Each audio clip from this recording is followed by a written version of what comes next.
This is where we say, from the foothills of the Blue Ridge Mountains, flying through your internet, your device like an internet, like a UAP, hauntingly unexplained and downright weird.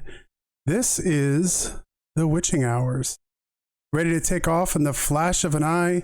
Good evening to one and all, wherever or whenever you are listening to our program. I am your host, Giant of the Frost, and joining me as always is the other host of this program, Medium Jenny Lee. Welcome in, Medium Jenny Lee. He pulled a me. He was talking while it was muted. I'm still practicing. You know. We were talking about this before we went live today. There's like, it sounds simple. All this stuff is simple. We've done it. What episode is this now? 17? 18? I mean, we've been doing it for more than a year. Well, I haven't, because you were doing all the switch. Yes. You were doing all the. This is maybe like my fifth or sixth one. Yeah, where you're in control of it. Sometimes. It is. So we need the Yo Erica checklist. One day I'm going to have it all muted down to a T. Check. Gonna have it all down to it. So welcome in, everyone. We have a great show for you tonight. I'm sure. I'm confident that tonight is going to be an interesting, intriguing night. So get your hands on your keyboards or your tippity tap phones and be ready to ask some questions, because we're gonna get into it tonight. So how's everybody doing? We've hit Thursday. Has anybody got any snow or ice? There's been a lot of ice. A big ice storm that's gone across the western part of the United States, all the way from southern Texas, all the way through Arkansas and Louisiana and into Tennessee. So how are we all doing out there? Hopefully everyone has power. You're cuddled up. You have the beverage of your choice nearby this evening. We got hot tea. No snow, but it's cold. Yeah, it's cold here. It just really started getting cold actually this afternoon. It started getting pretty nippy out there. I'm in an ad, just so you know. Oh, okay. I don't know if everybody else is. Okay. Well, my dad, who lives in Maine, he texted me tonight and he said that they're expecting temperatures to get into the negative 40 Friday night into Saturday. So keep warm, everyone.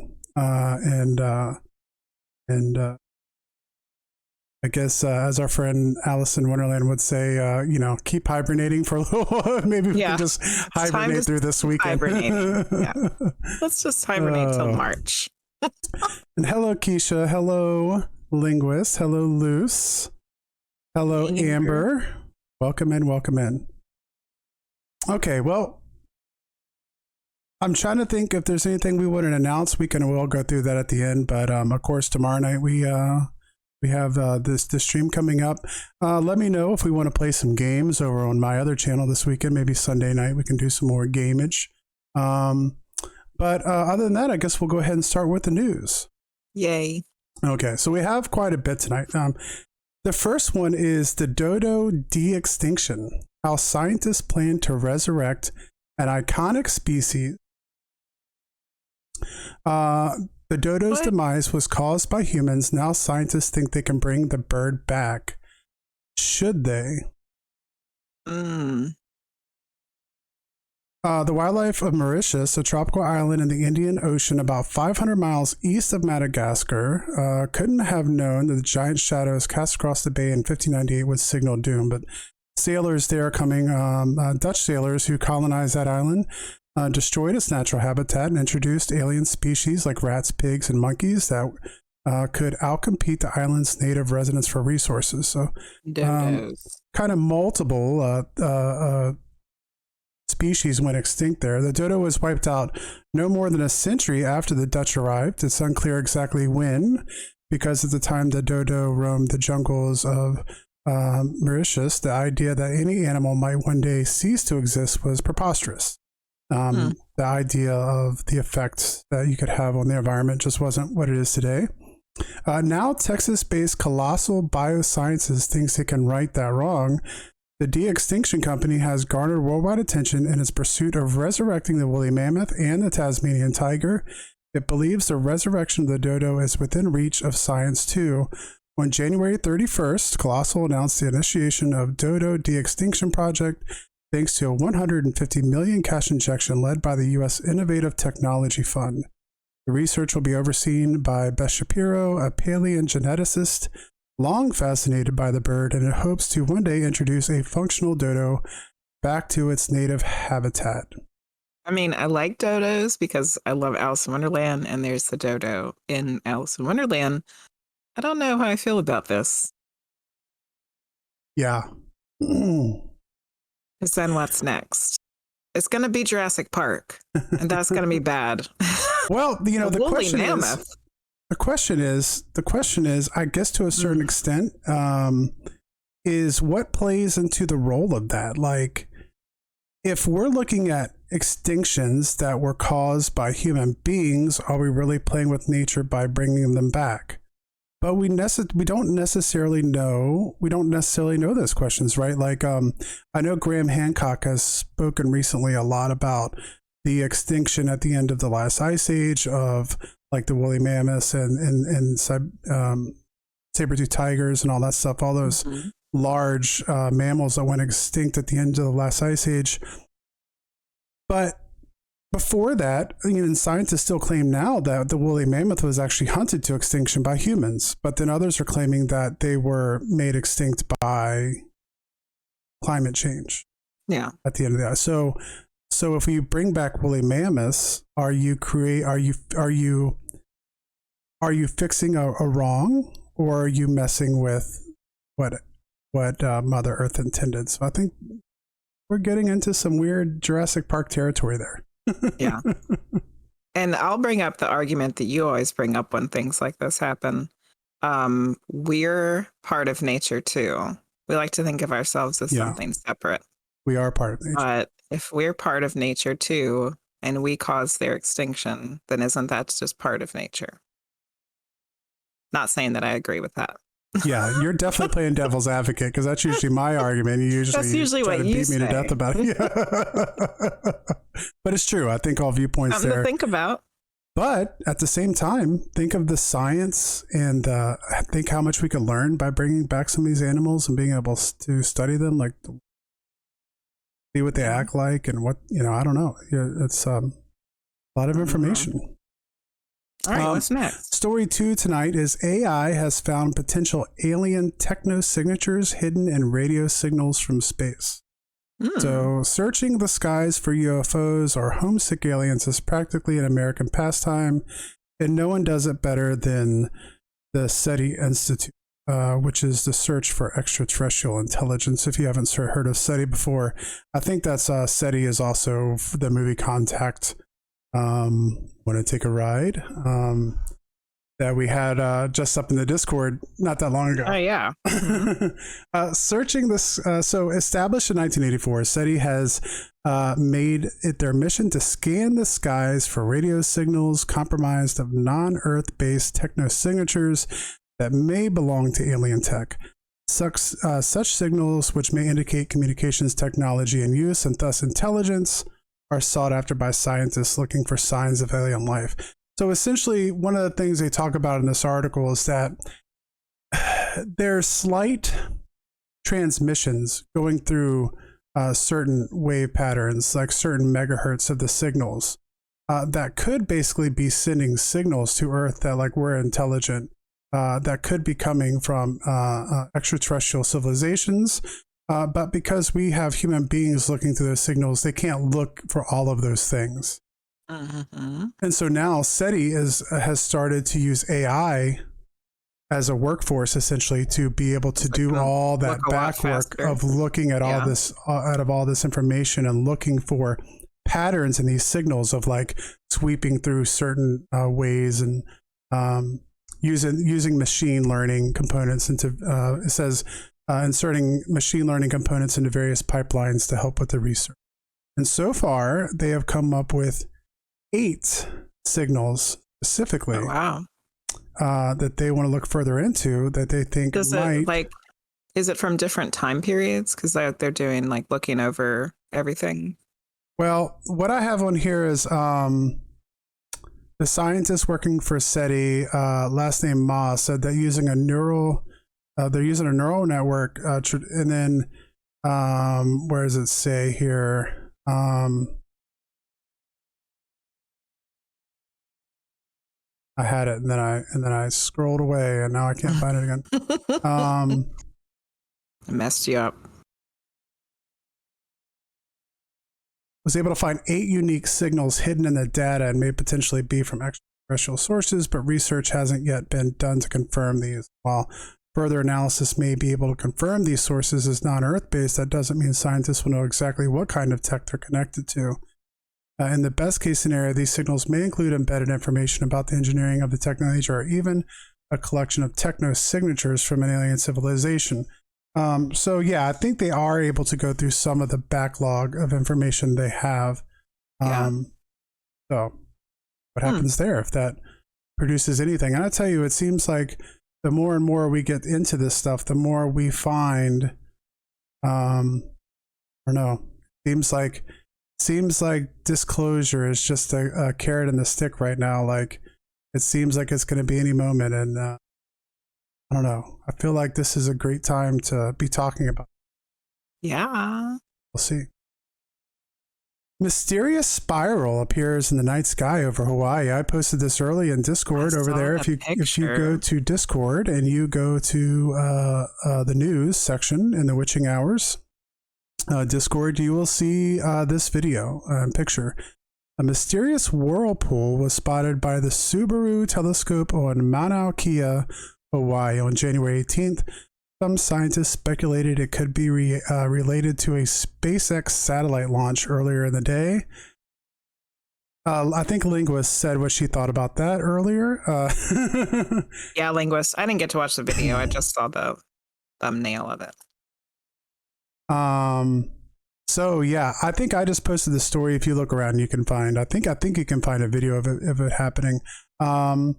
It's definitely interesting. You just shared it. I don't know if it was, I'm not claiming to know what it was, but it was peculiar. And I'm not sure how a satellite launch would cause something like that. I mean, it almost looks like there's a spiral galaxy. Yeah, just like showing up in the just sky. Shows up right there. Yeah, it's very interesting. It was a weather balloon. Yeah, weather is swamp gas. Yep. Swamp gas. It was that Hawaiian swamp gas. We don't know anything about that. Yeah, we don't. It's pineapple. Yeah. Radio. It's pineapple gas.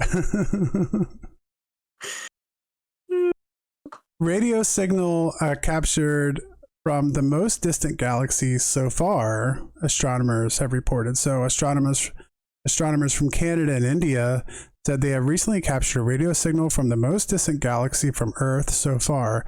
The researchers from McGill University and the Indian Institute of Science said the signal was captured at a specific wavelength known as the 21 centimeter line with the use of the giant Metro-wave radio telescope in India.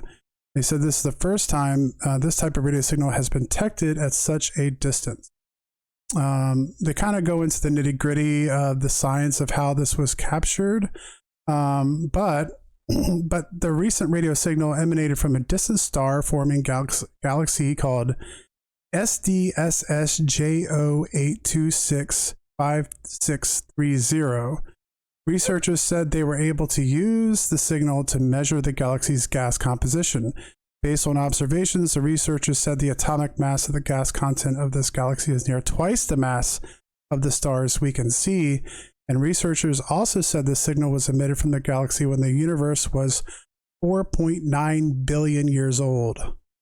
Oh, it was just a little baby. It's the equivalent of looking back in time 8.8 billion years. Oh, wow. 8.8 billion years we've looked back into the past. That's craziness. That hurts my brain. I saw some meme the other day, so I don't know if I trust it, but it was talking about the differences between like millions and billions and trillions. Yeah. And I think it might have had the context of talking about like the national debt, of like understanding those numbers. Yeah. But it was saying like something like 1 million seconds was like 3 days ago. Or so, Yeah. 1 billion seconds was like 1994. And 1 trillion seconds was sometime like 200 BCE. Wow. So don't take my word for it if we have any mathematicians in here.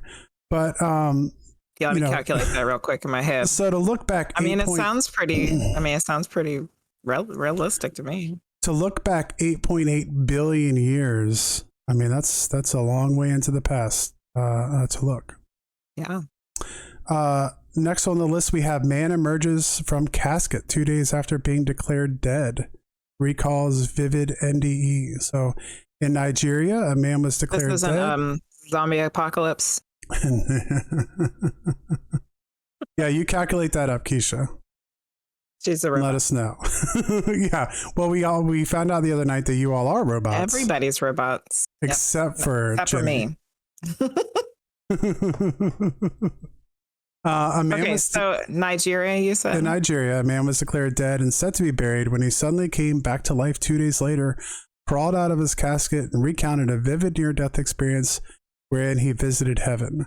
According to a local media report, the amazing story began on September 5th when Godwin Ugilu Amandu sought medical treatment from severe chest pain. While visiting a doctor, his condition worsened to the point that he apparently appeared to have passed away and was subsequently declared dead. Fortunately for the man, he had given his children strict instructions regarding his burial, which ultimately may have saved his life.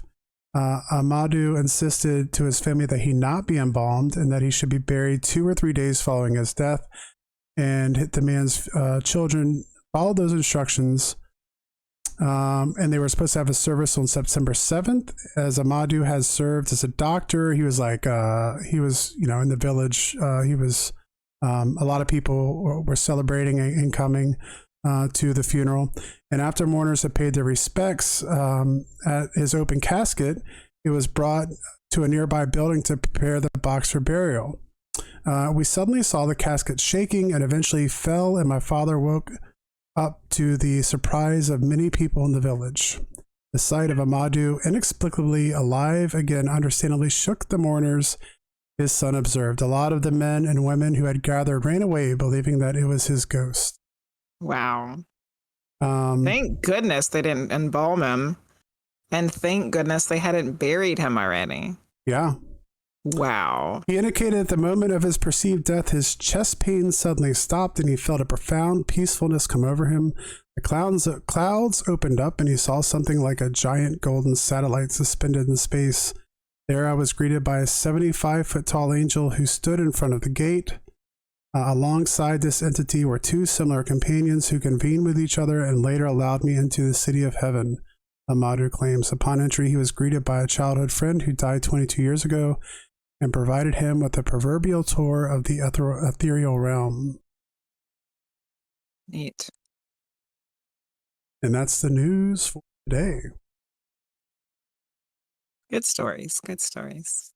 So 3 days are 259,200 seconds. So we're probably looking at maybe like a week then, like a little over a week and a half. But it's still kind of roughly what I was kind of showcasing. All right, so we're going to bring in our guest for this evening.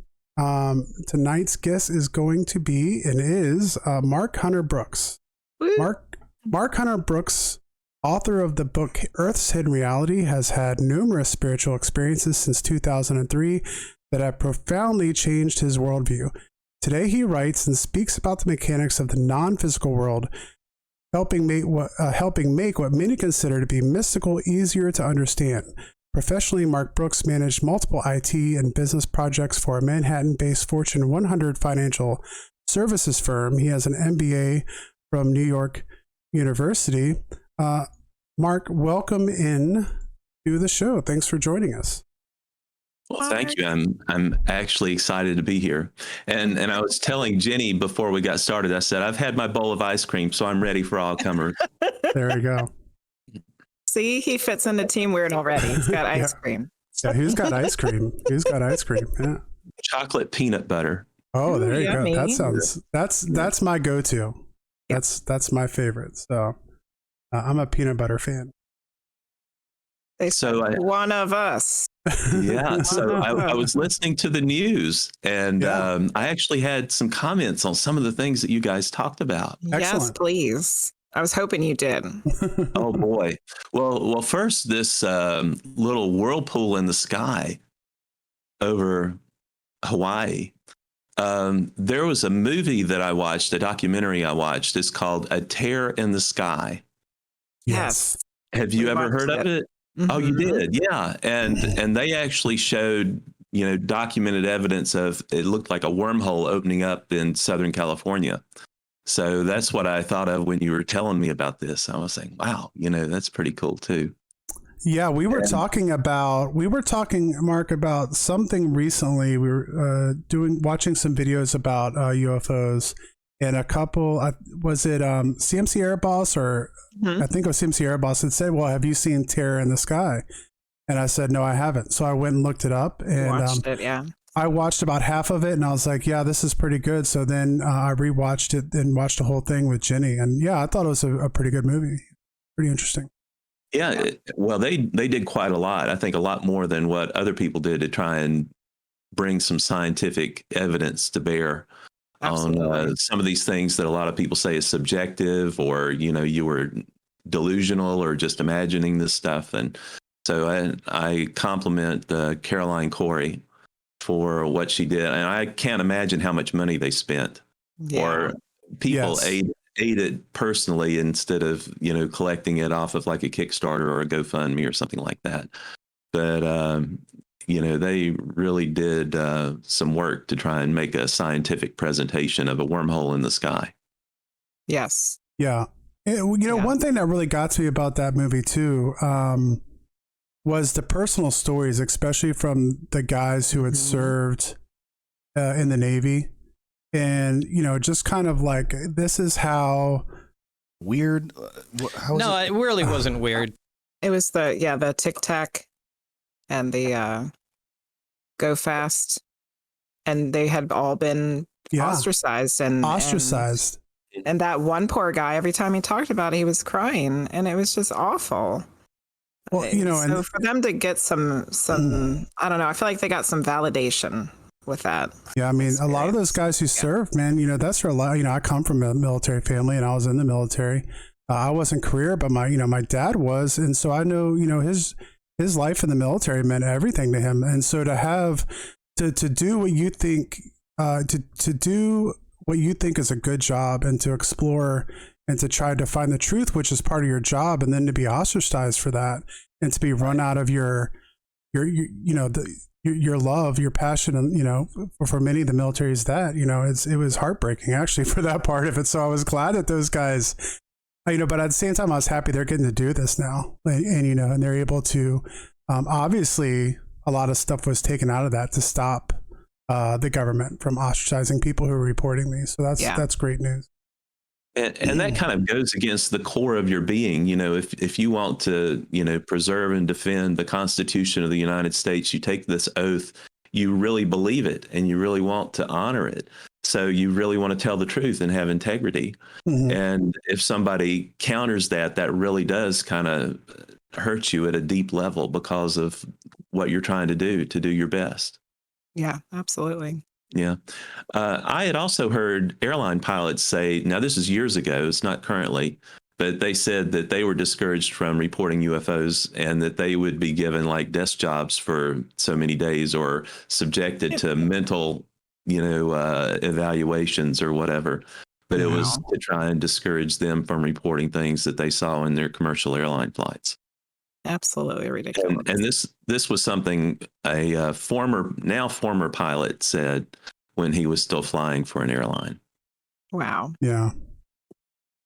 And sometimes, those are not that I don't think that everyone's stories are credible, but when you see stories and they start bringing police reports and military reports and you have people like that trying to, say what they saw. To me, that gives it a little extra oomph behind that report, because you have people who are trained to be observant. A lot of people, it's like, well, how, when you go outside, how many people actually look up? How many people are actually sitting out at night and just staring at the sky? But if someone's a watchman on the deck of an aircraft carrier, or, out in the middle of the desert somewhere, that's exactly what they're trained to look for, and police officers as well. So, and that's a very good point. Very few people look up. There's supposed to be a comet in the sky out there now. Yeah. So, look up, you could see that. And a green one, right? I think it's supposed to be green. So. Yeah. Yeah. And just to be honest, I haven't looked up, so I haven't seen it. Don't think I'm sitting there going to chastise somebody for not looking up. Yeah, for sure. I do when I take the dog out at night, but I haven't seen a green comet. Yeah, something like it hasn't been, Earth hasn't seen it in 50 million years or something like that. Wow, we need to look for this. It's So I was going to say, I remember when I was much younger, my father drove me up to the top of Mount Mitchell in North Carolina to see the comet Kohoutek when it was coming by, because you need a dark sky to see it.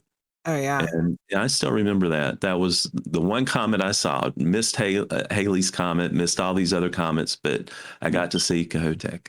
That's neat. I have a daughter. She's about to be a teenager. And she's really interested in the sky. And I said, man, I got to find a dark sky park or something to take her to, because she's so interested in just sky watching and stuff like that. And I told her that summer, and that summer had kind of passed. So anyway, last summer we said, okay, we're gonna do it. I found a park. We went out there, planned it ahead, drove an hour and a half or whatever it was to get there. We're all set up, and just as the sun's going down, all these clouds start rolling in. Cloudy. That's sad. So sad. So we have a rain date for that. So as soon as the weather is not single digits or whatever it's supposed to be coming up this weekend, maybe as the weather gets a little warmer, we're going to give it a second shot. Yeah. That'll be fun. That'll be a good memory. Absolutely. I like creating memories. So getting into what we're going to talk about tonight. Do you want to give everyone kind of a brief explanation on your writing and kind of how and kind of what led you there from the work you were doing beforehand? Sure. And thank you all for coming in the chat and being here online to listen to me speak. I've been writing for 6 years, but I've actually had experiences for about 2 decades. And the first few years, it was, and I'm sure everyone can relate to this, is you're trying to read anything and everything you can to figure out what the heck happened to me. Then you go through this existential crisis of questioning your beliefs and all these other things, and you're scared of what's going on, and it all kind of levels out after a number of years. But I started writing in 2011 and published my first book in 2016. And then I did 3 more between 2016 and 2022. But they started out really being kind of religious oriented. What I wanted to do was to write a book that would justify what people believed in faith to skeptics and atheists in the scientific community. And I didn't want to use doctrine or dogma. So I said I wanted to make it science oriented so that it would be along the lines of people would say, well, show me evidence. And I'll say, well, here's some evidence, but I know what they were going to do. They want the evidence so they can go off and test it, and I didn't care, but I wanted to provide something that people had been asking for decades. And people of faith, they aren't scientists. They believe what they've been told to believe or what they've been taught to believe, or grew up to believe. But as far as having a scientific proof or evidence for it, they didn't have it. So that was my first 3 books. That was the theme of what I was trying to do, was to try and do something for people of faith. But this 4th book, Earth's Hidden Reality, and they're all out on Amazon if you're looking for them. It's more of a general book that I'm trying. I realized that what I had was something that could bring different worldviews together.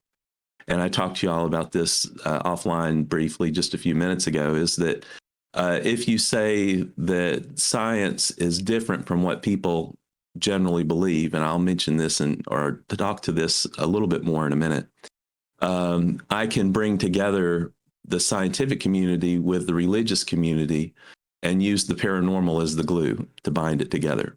And really to say everything is all the same. Even miracles have to obey the laws of physics. And I wanted people to know that, what you believe or what you're experiencing or what you're doing is not something contrary to what some people believe or some people say doesn't exist from the scientific standpoint. It's all parts of the same thing. It's parts of something that's much bigger than what we believe. And there's a good parable that I like to talk about. It's called the Six Blind Men and the Elephant. And I don't know if you all have ever heard of it. I don't think I have. It's a parable in the Buddhist, Jain, and Sufi traditions. And they say six blind academics, and it has to be academics, came upon an elephant, and they each felt a certain part of it. One felt a leg, one felt a trunk, a tusk, a tail, and the body. And they each came up with different conclusions as to what an elephant was. And then they started arguing back and forth with each other and saying, no, you're wrong. That doesn't agree with what I found.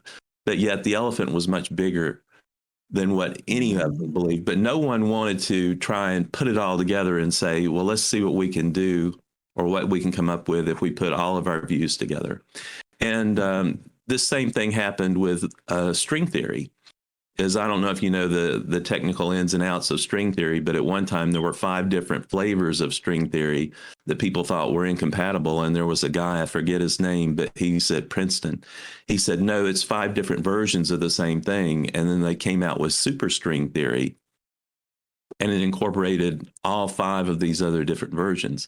But I think it's the same thing with spirituality, is that it's bigger than any one religion. It's bigger than science. It's bigger than what you've experienced or what you're experiencing or doing with other people. And if you can tell people and convey that idea to them, I think that would kind of allay some of the fears that people have, fear of the unknown, some of the concerns they have about what you're doing or what you're involved with. You could say, it's all part of the same thing. It's just bigger than, it's not different from what you believe. It's just bigger than what you believe. And it's all pieces and components. It's all connected. It's all connected. And that's what I try to do with this book. And also, too, in this book and my other books, I gave suggestions for experiments to falsify or discredit the claims. And that's something that science really wants. Mm-hmm. They say that, they don't believe something is true until they've repeatedly tried to prove it false and failed. And that's when they start believing something might be true. So that's the scientific method, and they call it falsifying the data. Interesting. Yeah. So go ahead. If you can explain in a way that we can understand it, what specifically are you looking at as far as the physics go? Can you explain the physics to us? Yes. And if you can imagine an FM radio, think about turning that dial to change stations from one station to another. What you're doing on an FM radio when you change the stations is you're changing the frequency that the radio receives on. Well, in what I call a fully wave-based reality, and I think science is so close to this right now, people are very, very close to coming up with the answer. And I'm not saying I have the answer. I just think everybody's honing in on this one area. But in a fully wave-based reality, I say that physics is kind of like that FM radio, and that if you change frequencies, you can change from one reality to another and from one dimension to another. And that's the whole gist of the claim that I have, with physics is different from what people generally believe, because they think it's particle-based, with atoms and neutrons and protons, or quantum mechanics-based. They're getting close to getting more and more reliant on waves, but I think it's fully wave-based, and that we're just packets of waves. And then when you have people say, raise your vibration, let's do this and do that related to vibrations or energy. If you say we're fully wave-based beings, then it makes sense. And if you say raise your energy or raise your vibrations because you're a wave-based being, or this is a wave-based reality, then that kind of adds a little more credence to what you're saying. So interesting. Synchronicities. Here we go. So today I was teaching one of my classes. I'm an art teacher, and I was teaching them about color. So when I teach them color, I teach them the scientific information about what color really is. And I spend quite a few minutes talking about how it's all wavelengths. It's like light is wavelengths. Everything is wavelengths. It's just, it all goes together. It's interesting. Yeah. And as you were talking about that, it was making me think people heal with light and sound. Mm-hmm. So you can heal with Reiki or vibrations or whatever, but some people take tuning forks to people and heal with sound, or they'll sing in front of them, or they'll use light, different colors of light to heal. Yep. And it's all wave-based. And that's, I had someone explain to me before, kind of theorizing about this stuff. And I think there's been other kind of, famous scientists who have talked about that as well. But this, what is sound and music other than vibration?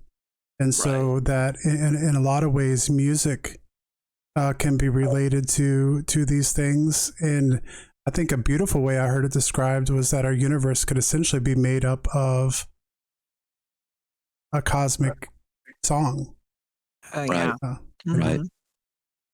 There's a out-of-body explorer named in Europe. His name is Jürgen Ziewe, Ziewe. You may or may not have heard of him, but he wrote a book called Multidimensional Man.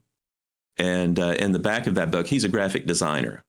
And he was asked by a client to talk about the beginning of reality, the Big Bang, and all like this. And he knew that if he went out of body, he could ask the universe to show me the Big Bang or show me what happened at the start of the universe. And that's one way you can get answers to things, is go out of body and ask. And that's not the only way, but it's one way. And so he went out of body and he asked that, and he was given 4 tones. When he said, yeah, and I thought that was really interesting.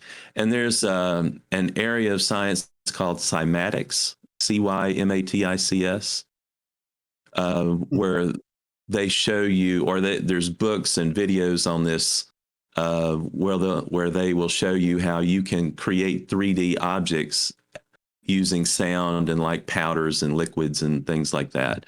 And I've actually seen like a trilobite prehistoric fossil that was created. A backbone was created just using sound.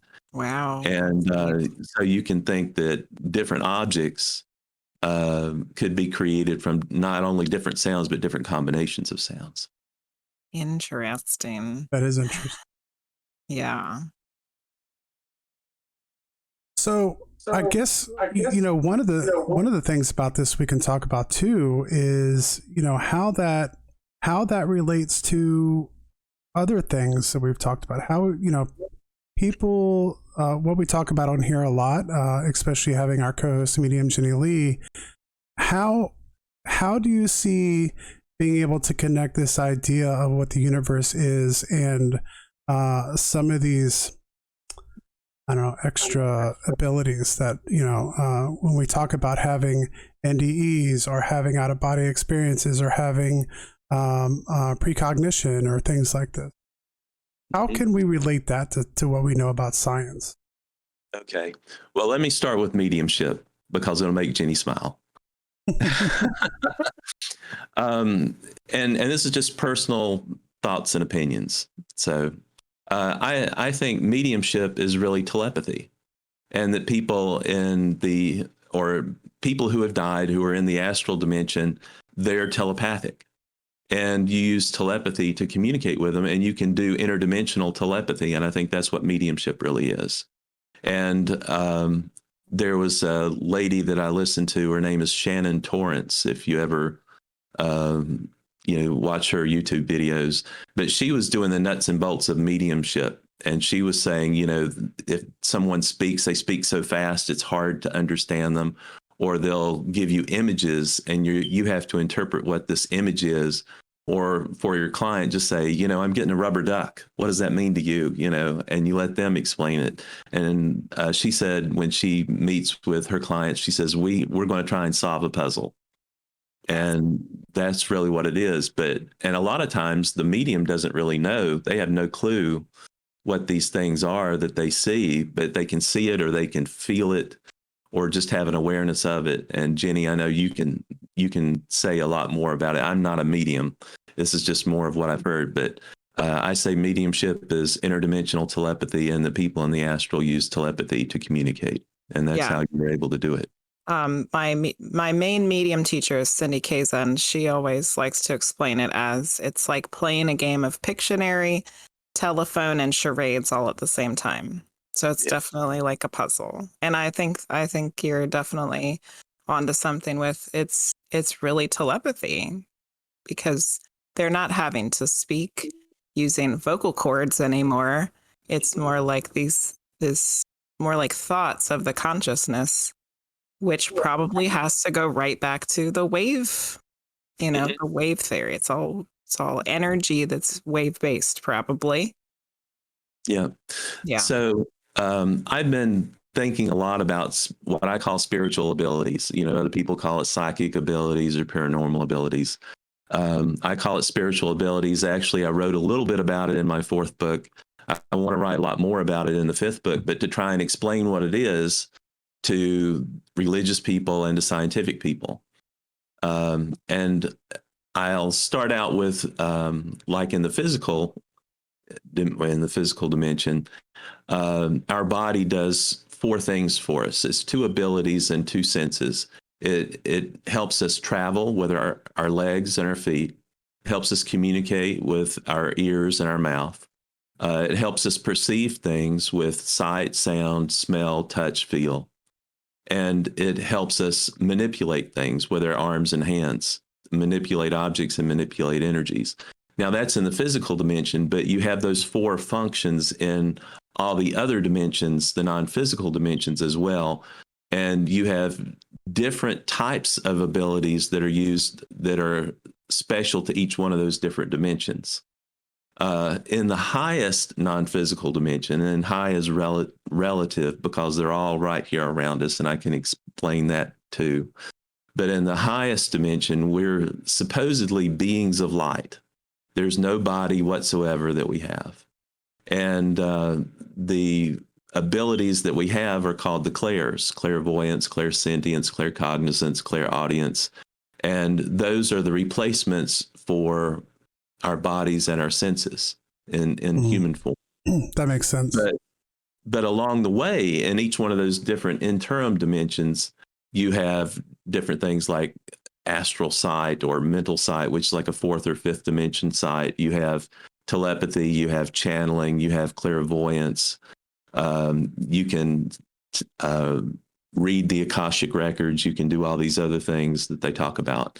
But what I tried to do was to group these different abilities in terms of those 4 functions: to communicate, travel, manipulate objects, and perceive things, but then also in terms of the clairs. And I created an Excel spreadsheet, just to say these are how those things kind of group out. And if you say that we're multidimensional beings, and if you think of the human aura around our body as being layers of those different dimensions that we can access and touch, if you do the development work, if you do the practice and try and develop those abilities, what you're doing is you're touching or being able to touch those abilities that are in each one of those different dimensions. And the more developed your consciousness becomes, the more you can get closer to the clairs. But I think that these long lists you see of like 30 or 40 different abilities, I think if you group them by dimension and group them by the type of function that they do, you can actually see how they could be used in those different dimensions. I hope that was a long-winded answer. Which you did share your spreadsheet with us, and it was very concise and had a ton of stuff in it. And I really liked how you grouped everything. And there's even stuff in there I didn't know about. But Frosty, I think you were going to ask a question. Well, I was actually going to ask, I have that spreadsheet. Is that something that you would like for me to share, to put in Discord for everyone, or? Actually, I want to put it in a book. Oh, okay. Excellent. So, that sounds good. So it was definitely you'll have worth to wait looking for into. The book, people. So yeah, wait for the book. But yeah. And so that was something, even, for us who sit around and talk about this stuff all the time, when me and Ginny Lee and I were kind of looking through that stuff, we're like, this is really interesting. And there was some, things in there I hadn't necessarily thought about before, and how it connects to other things. So, right. Definitely something to keep an eye open for. Wes had a question. She was asking, do you think our aura is a combination of our chakras? Oh, wow. I think they're two different things, but to explain it, I would have to talk about how our consciousness comes down from different dimensions to inhabit our body. How that aura comes to be. Mm-hmm. And if you don't mind me doing another little analogy, I call this my geometric thought experiment. And imagine that you have a wire cube, square, line, and point in front of you. And you can turn the cube to look like a square.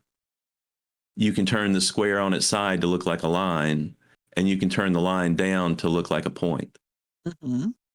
But a point can't be a line can't be a square, and a square can't be a cube. So you can go down a dimension, but you can't go up a dimension. Does that make sense? Yes. And you can do another thing in terms of time, is to say you can stop a movie to look like a photograph, but you can't make a photograph be a movie. Yeah. Okay. So I use this to say this is how consciousness in a higher dimension can move down into the physical. If you say our consciousness we're eternal beings and we inhabit a higher dimension. I like to read Theosophical Society books, about 100-year-old Theosophical Society books. Back during the late 1800s, early 1900s, they really wrote some cool stuff about non-physical bodies, non-physical dimensions, and you can't find it anywhere today.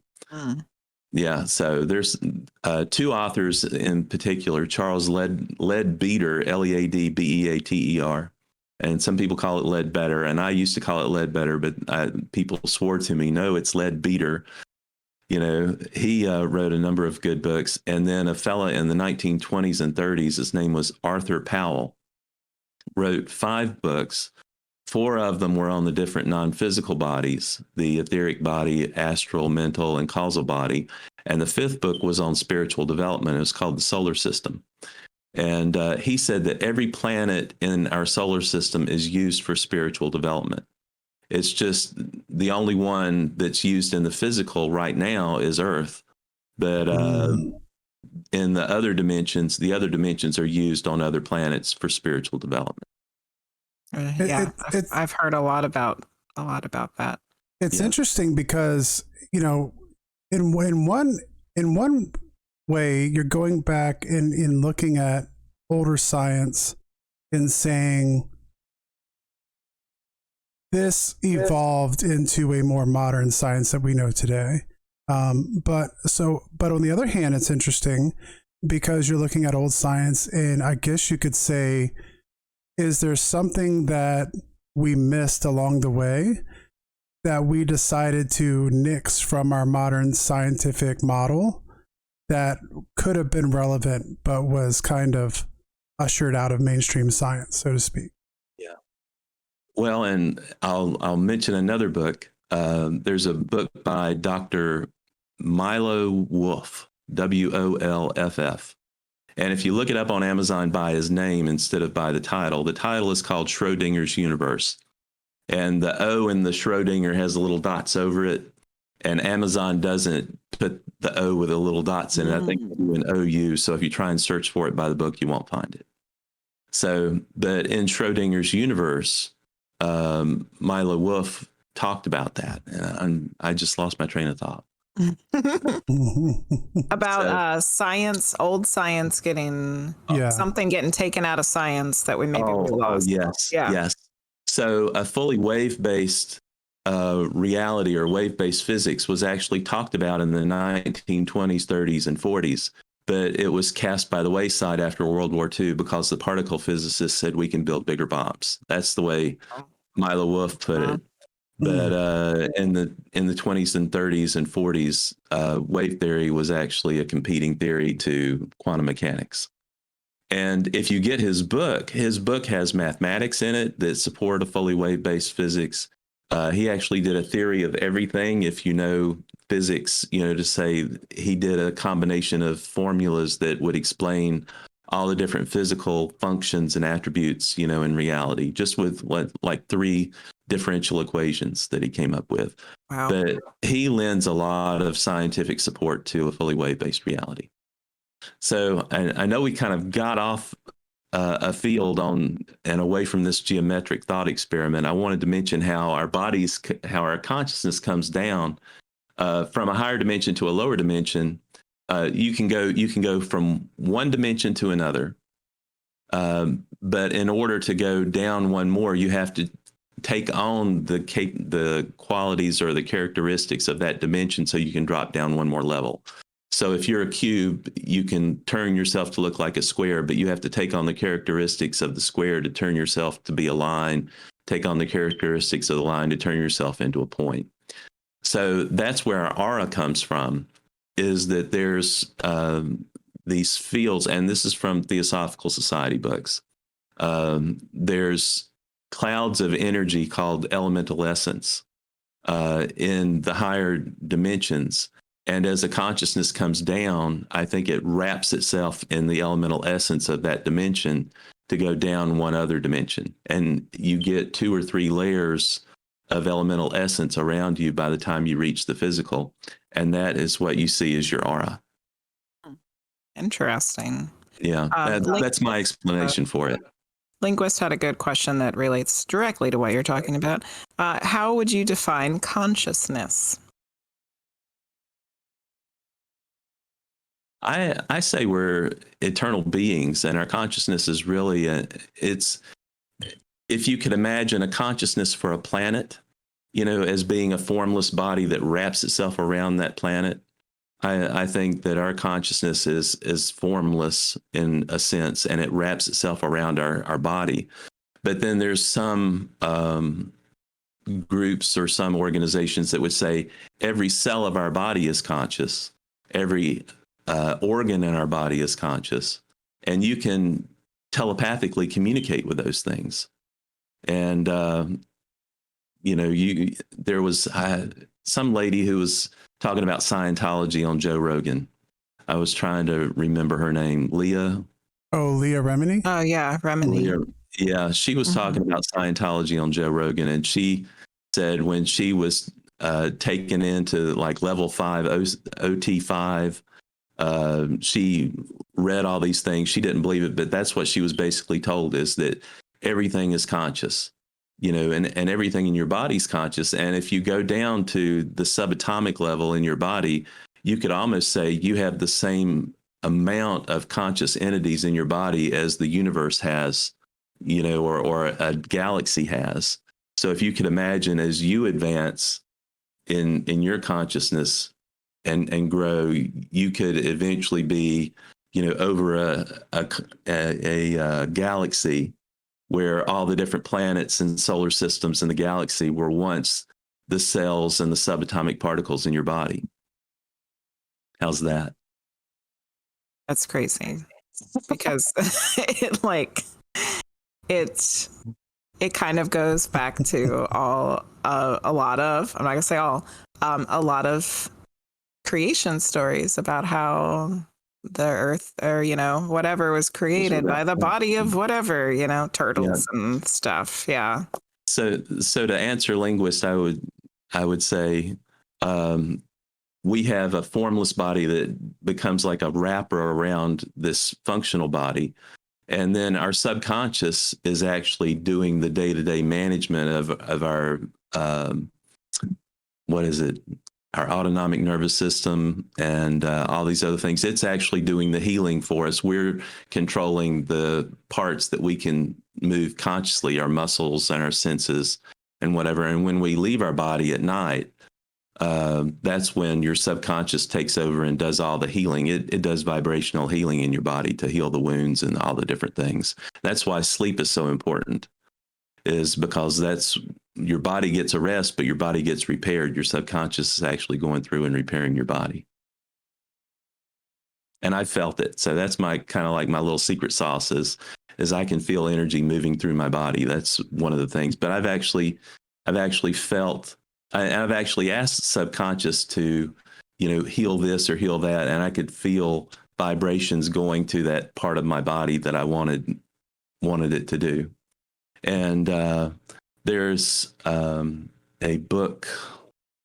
It's written in the 1940s. It was by Max Freedom Long, and he was talking about the Hunas in Hawaii, and talking about how they did the Huna religious stuff or the metaphysical stuff.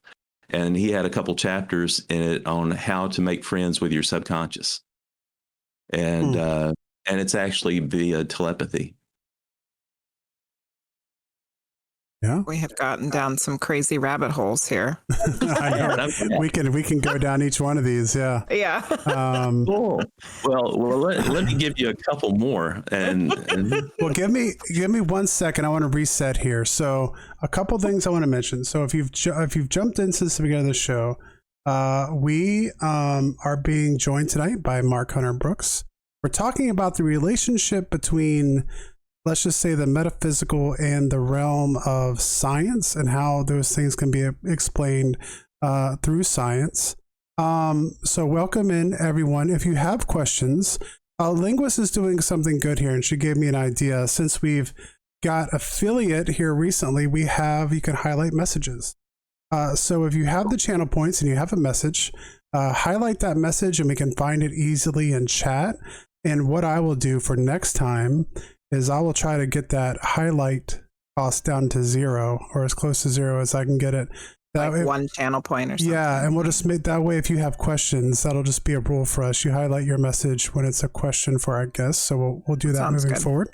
I had all the ad stuff set up, but it's not working correctly. So if ads pop up in chat and Mark is in the middle of something interesting, let us know there's ads in chats. I can snooze them, or we can at least take a short break while those pop on, because I don't want you guys to miss anything, and I'll get that cleared up for next time as well.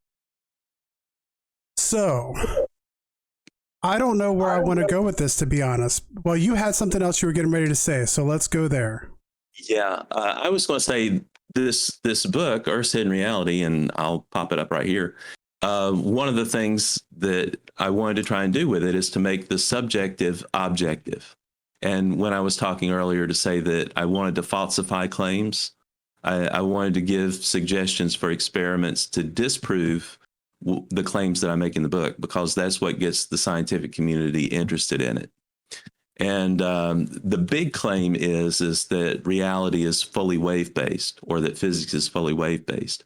And there's an experiment suggestion in there is actually by Milo Wolf. It's on page 108 of his book, Schrodinger's Universe. And I wanted to say, use this experiment to determine whether reality is particle-based or wave-based. And just to hit it at a high level, and this may not be the experiment that people would want to use, but it's a prototype. It's a straw man, just to start the conversation. He proposed measuring neutron decay in outer space. And he said, if neutrons are particles, the rate of neutron decay is going to be the same in outer space as it is on Earth, because it's an intrinsic property of the particle. But he said, if reality is wave-based, then neutron decay is going to be significantly different in outer space, since you're farther apart from the other neutrons or other interactions than it is on Earth. And so his experiment was measuring neutron decay in outer space. And you think, well, we can talk to Elon Musk and SpaceX and see if we can get a ride share or something like that. But there's actually been 2 NASA satellites that have measured neutron decay already. And one was, I want to say, the NASA Messenger project. And the other one was the Lunar Prospector, I think. Hold on, let me see. It was the messenger flybys of Mercury and Venus and the Lunar Prospector around the moon. And they had a neutron decay detector and an experiment that they did as part of that. So it's already been done twice. We just need to tell the people, the scientists who are focused on that, to say, hey, let's do this test in addition. So it might help justify doing yet another neutron decay experiment in outer space. But that's a quick way to say, is it fully wave based or is it particle based? Because so nobody's actually done that experiment yet, is what you're saying. No one's actually proven it one way or the other, because they didn't know that they had to. And I think a lot of the Greek philosophers, when they talked about atoms and they talked about particles and things, we just kind of grew up thinking that, reality was particle based. And I like to ask this question for religious groups, is to say, why did Jesus teach people to believe things in faith if he knew they were true? And my reason behind it was, and this is kind of like the segue into that whole scientific discussion, is that reality was different from what people generally believe. And that leads into the whole fully wave-based discussion and things like that, to try and say that with a religious group. Because they'll just say, we believe in faith, and they won't try and put any science behind it. But I was going to try and link science and faith together. Well, that's kind of the road we seem to be kind of going down tonight. And that is, how much of this perceived, how much of this information that scientists already think is, I hate to use the term settled science because it has like this COVID and climate change kind of connotation to it. But when you have the science that they say there really is no debate over anymore, how much do you think is related to religion and traditional belief and stuff like that that's caused them not to want to go back and look into these? Well, I say everything that they've done is valid. Mm-hmm. So, but if you say that reality is wave-based instead of particle-based, then you could say that particle-based physics is just a special case of wave-based physics. Proving particle-based physics or vice versa. Just say particle-based physics is a subset of wave-based physics. So I'm not negating anything that anybody's done and not saying that anything's wrong. So just like the string theory earlier, where they're all finding this different science that works, but not realizing there's a larger picture in the whole. Right. And I'm saying part of the elephant. Yeah. There you go. Yeah. So I'm saying that special case is a standing wave. And if you've ever shaken a rope to where the pieces of the rope go up and down at the same time, that's a standing wave. And actually around the Earth, for people that may not know, there's something called the Schumann resonance. I don't know if you've heard of that. SCHUMANN resonance. And lightning strikes all around the Earth create a vibration at 7.83 hertz. So all in the ionospheric cavity between the ground and the top of the ionosphere, lightning strikes all around the planet for thousands of years have created vibrations at 7.83 hertz. And if you're looking at standing waves, then at these like 7.83 hertz increments, it's like 13, 21, 28, 32, or 35. You have different other potential realities using fully wave-based physics at different standing waves that are potentially out there. And that can get into the Philadelphia experiment, some of these other things where people would go from one dimension to another or one reality to another. You see people popping up or disappearing, you could use that to explain why somebody would be running down the road and then take a big jump and then disappear. And you think, well, they're just using Photoshop. But you could say, no, they're changing their vibration while they're in the middle of the air from 7.83 hertz to 13 hertz, and they're jumping into a different reality when they come down. And that, you didn't happen to see us talking about that the other night, did you? No. We were watching some of these transportation exactly what we were doing / time travel videos on YouTube, and our conclusions were we weren't quite, the videos specifically we were watching seemed to be kind of photoshopped or doctored, was our conclusion. Not all of them, though. There was some that quite a few, like, yeah. So there were some, I think there were 2 or 3 that we decided, like, man, those are really interesting. We would like to look more. But I was curious because we just happened to be watching that just the other day. So getting into the different realities and different dimensions, there's a physics formula that I put in my book.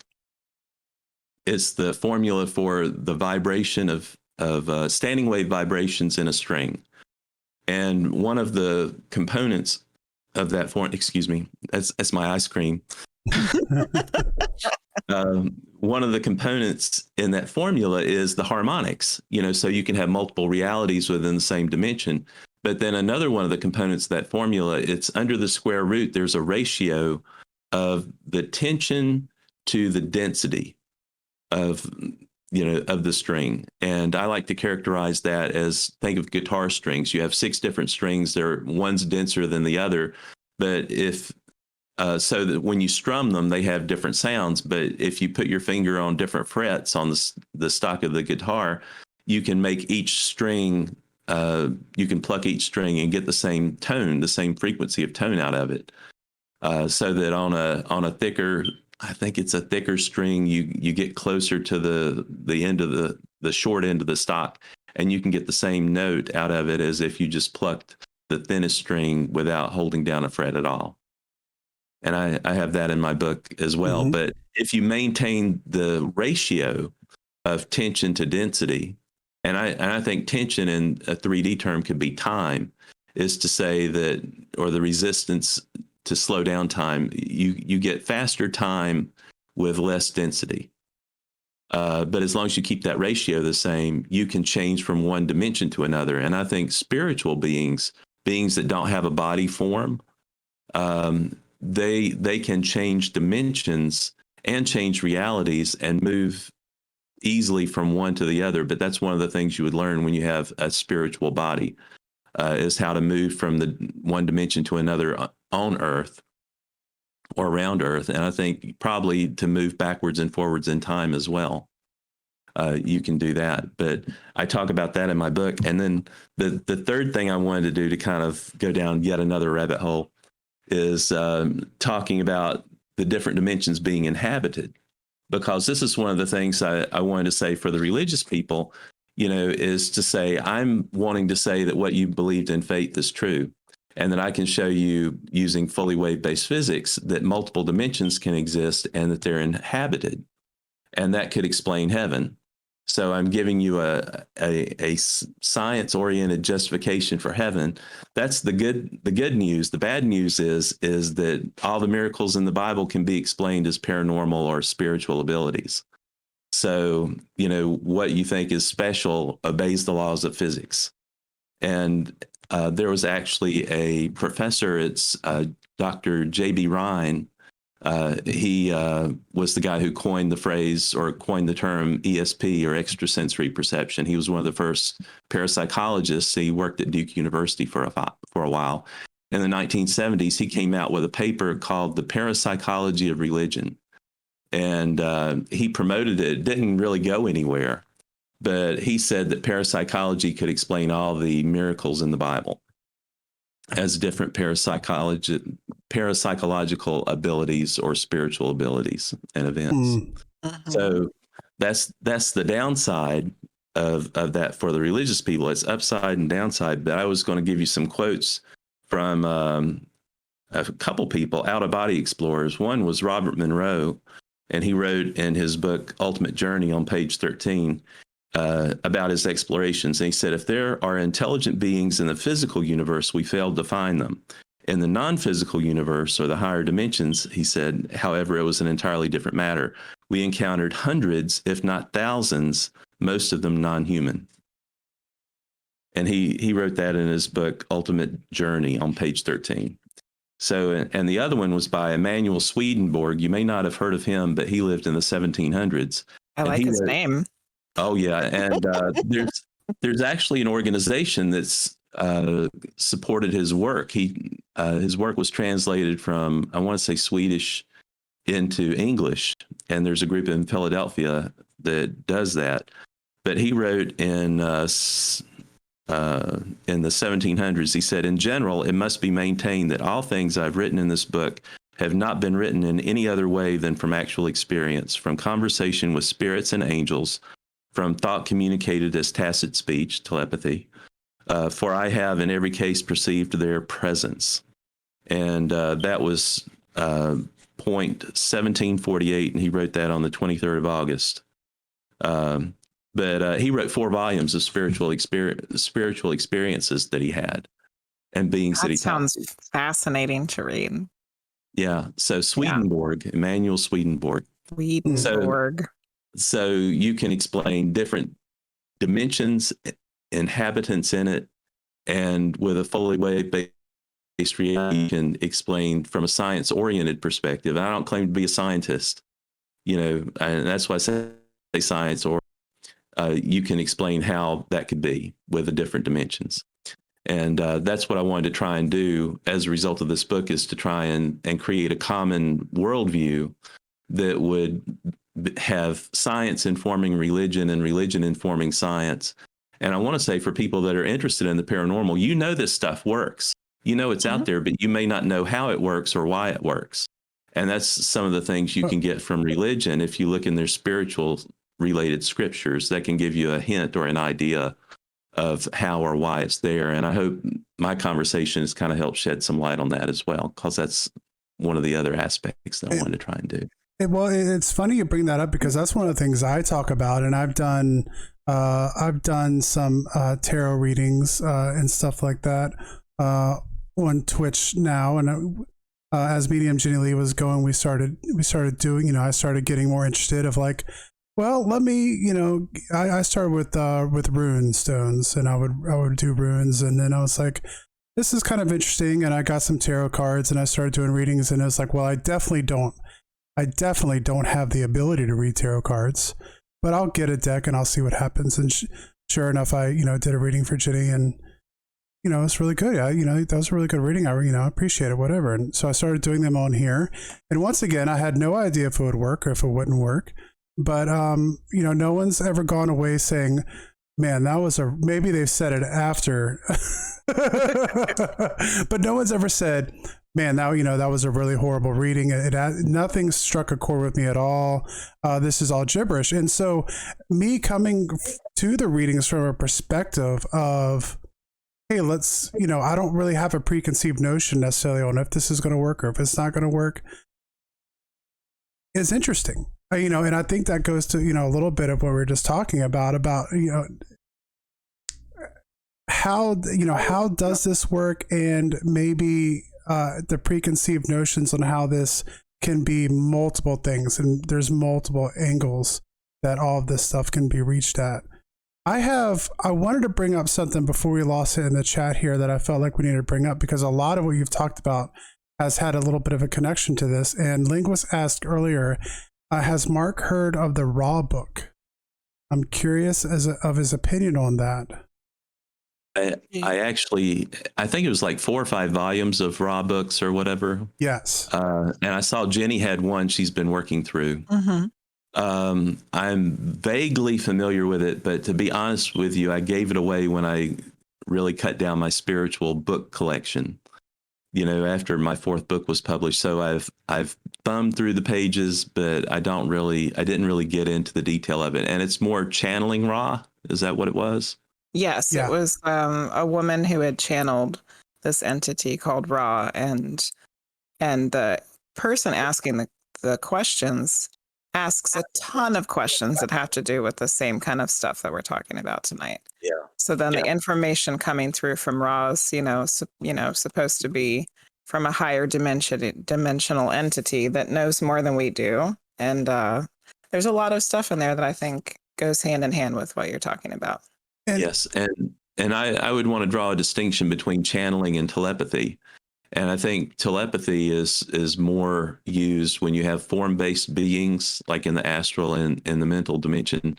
But in the upper mental and the causal dimension, where you have a spiritual body, you use channeling more. And Jenny, you may say yes or no on that, but you may be able to channel people in lower dimensions. But I think when you have a spiritual body, you don't have a form-based body, you're relying more on channeling to communicate with people in the physical dimension than you are with telepathy. I don't know if that's true or not. I think I've had this conversation before with other mediums, and I think like there's a lot of confusion in the terminology. Because channeling could be seen as just anything that's coming from somewhere else that's not you. But then I think also a lot of people think of channeling as something that's, like you were saying, like more of a higher realms kind of thing, or that you need to be in some sort of trance to be channeling. So it gets confusing. Well, and I see it as like a temporary form of possession. I don't see anything negative about it. I know some people would have some negative connotations about it, but if you want to do this to be a channel for a non-physical being, you step aside from your consciousness and you let that other being use your mouth and use your ears to communicate with people in the spiritual. Yes. And I think that's, it sounds weird, and it was weird for me for a number of years, but now it's just like, I'm not fazed by a lot of these things anymore. And I was telling somebody just the other day, I was saying the first things that really threw me for a loop was when people started talking about ascended masters. And I was saying, no, that's got to be awful. That can't be right, And now it's just, okay, ascended masters, I understand.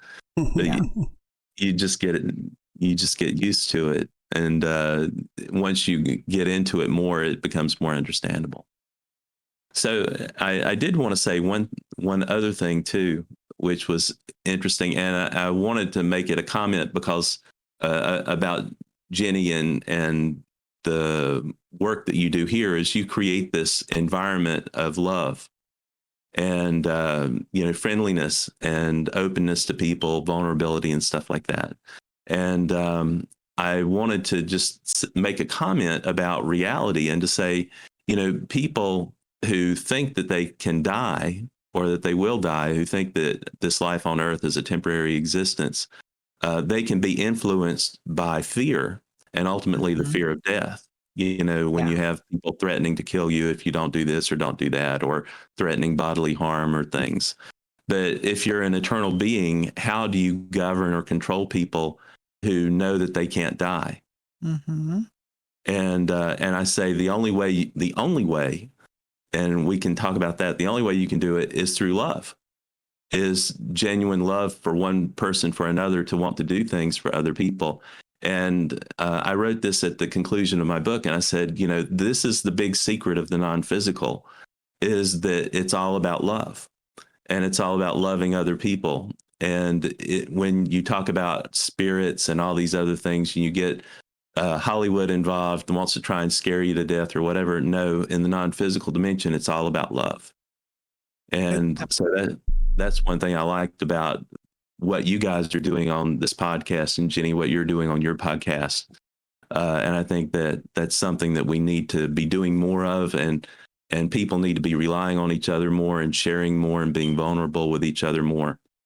I think that's an important component as we, move forward and get more and more introduced into the spiritual and spiritual abilities and the things that people are doing. I really feel like what you see now as spiritual abilities, people are playing with a very rudimentary form. Even you may think it's an advanced form, but I think it's a very rudimentary form of spiritual abilities that we'll have later on. And that it's really a physical or a manifestation of the next physical evolution of humanity. And you may say we've had it all along, and we've just suppressed it by the way, society and civilization does that to us. So we've had it, but the emergence of it now, I think, is sort of like a harbinger of the next physical evolution of humanity. Well, isn't that? I've always heard a story, and unlike and you, thank you, by the way. Sorry, Frosty. No, you're fine. You're fine.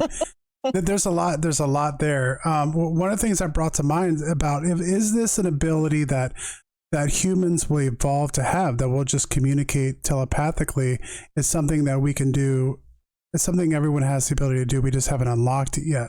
And it made me think of a story I've heard multiple times about the 2-minute mile, and how scientists at one time had basically come to the conclusion that it was impossible for a human being to run a 2-minute mile in less than 10 minutes. I think it was the 4-minute mile. 4-minute mile, a 4-minute mile, something like that. And then somebody did it.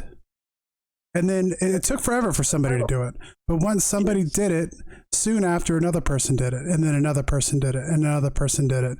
And now, the whole idea that this was beyond human capability was gone. And so maybe we can look at telepathy and these clairs that you've talked about could be something that the ability is there, but because people don't believe they have the ability, they don't believe that they can run that fast without their heart exploding. But once it's proven that they can, all of a sudden that mental block and the mental block they have would be gone. Yeah. Well, and telepathy is one of the most experimented forms of parapsychology, or aspects of parapsychology. And they have a type of experiment called Ganzfeld telepathy.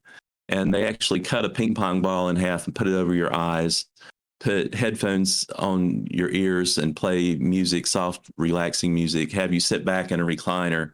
And while you're perfectly relaxed and you can't see anything, they're trying to do sensory deprivation to a certain extent. But that's when they do their telepathy experiments. And there's a scientist, his name is Dean Radin, with the Institute for Noetic Sciences out in California. In 2016, I listened to a presentation he gave on telepathy, and he said that the odds of telepathy being by chance is 1 in 300 million quadrillion. He said over the last 100 years, there's been over 4,600 experimental sessions done at 22 different labs around the world, 120 different experiments. He said it's just been beaten to death, and that the rate of hits, which is like 32% as opposed to 25%, which is chance, that rate has not moved in 20 years. But science will not admit to it.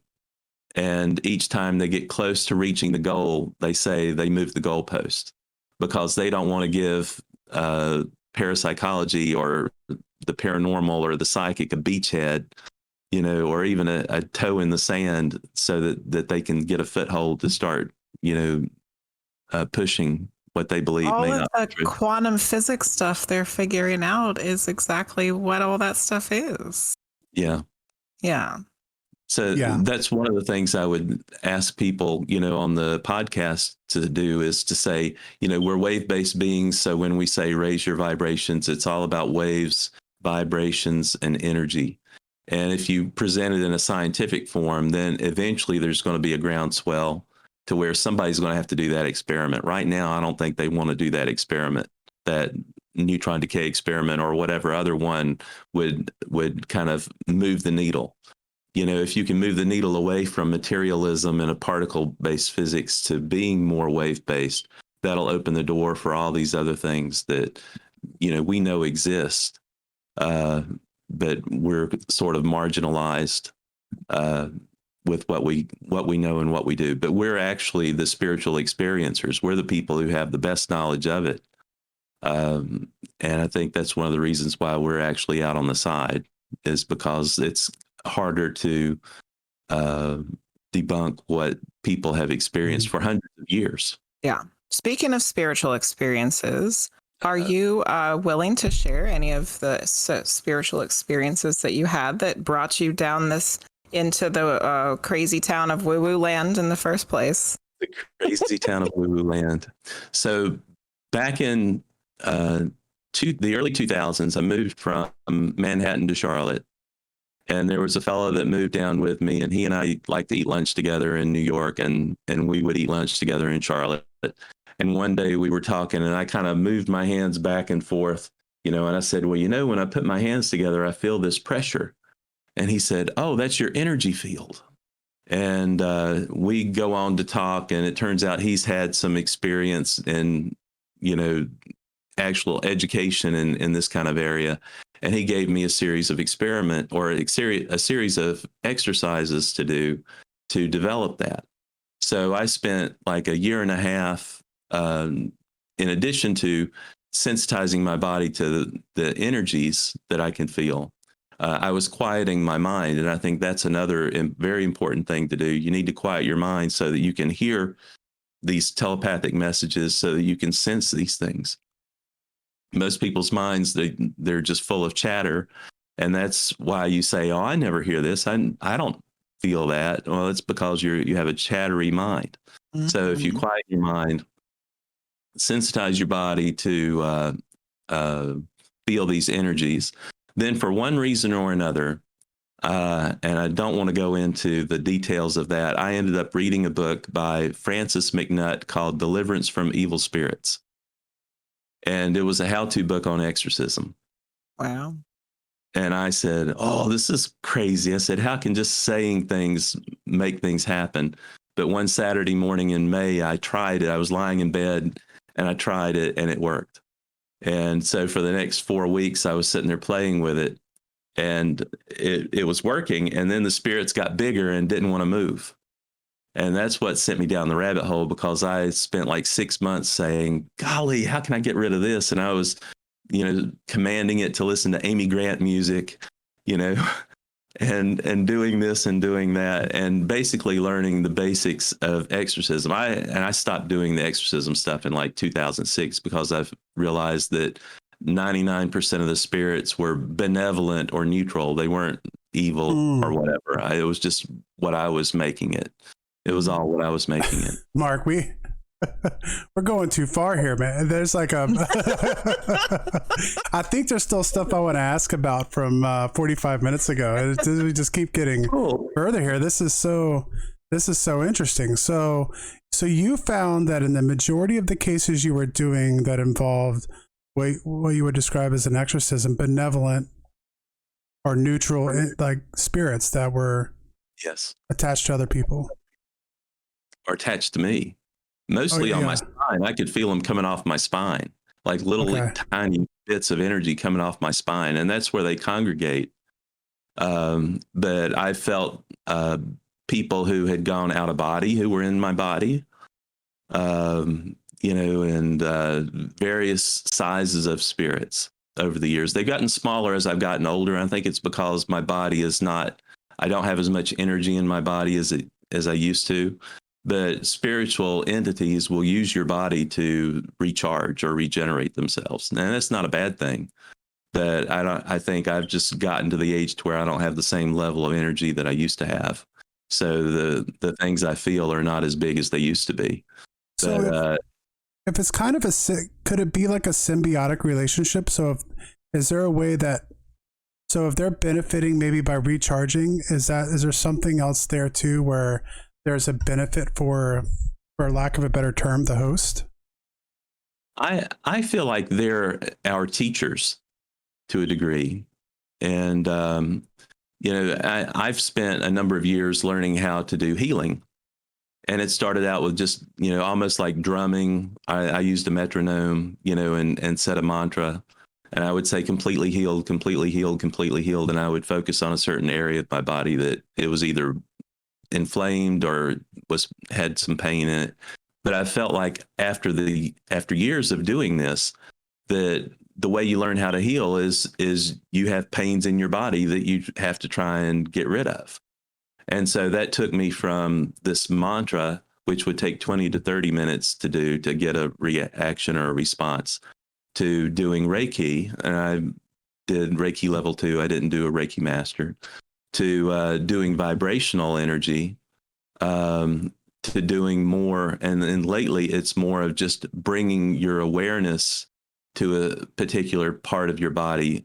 And for a couple days, And I think this was just to show me that, there was this ability is I could just momentarily, just for a split second, bring an awareness to a part of my body, and whatever was wrong with it, it was just gone, just in a heartbeat. So I don't have that now, but for like a couple of days I had it, and I think it was just to show me what was there, what could be. Excuse me. But I think if you want to learn how to heal, you want to learn how to do mediumship, you want to learn how to manifest, is these spirits give you the opportunity to learn by experience. Excuse me. So I kind of don't want to move away from this. And I also wanted to say earlier, I had a friend who would kill me if I didn't take the moment to say earlier when you were talking about the effects of fear and what that played. There was a book that was written, I think, where it talks about fear being that fear was the mind killer. So that came to mind when you were talking about that, the effects and how fear could keep humans from following, that kind of ability. Yeah. I think that was a scene from Dune. Yeah. Where the young guy was told to put his hand inside of a box. Yeah. I have a friend who's a huge Dune fan, and he would always use that quote, fear is the mind killer. So I'm going to go back to something we were talking about quite a while ago, but if I don't, I will forget. I'll forget about it completely. But when you were talking about the planets and how you had read about possibly the planets all being used by different levels of beings. Let's get into that for 1 second. We have about 5 minutes until we hit a hard break here, so we'll go in there. And if we need to, I'll interrupt for that commercial break. We can take a refreshing your drinks if you need to. If you ask questions, there's a 3-drink maximum, and we will continue to go on. But yeah, so about those planets. Yeah. That was a book by Arthur Powell. And I want to say Arthur Powell's books are really, really good because he references other Theosophical Society books in the margins of his book.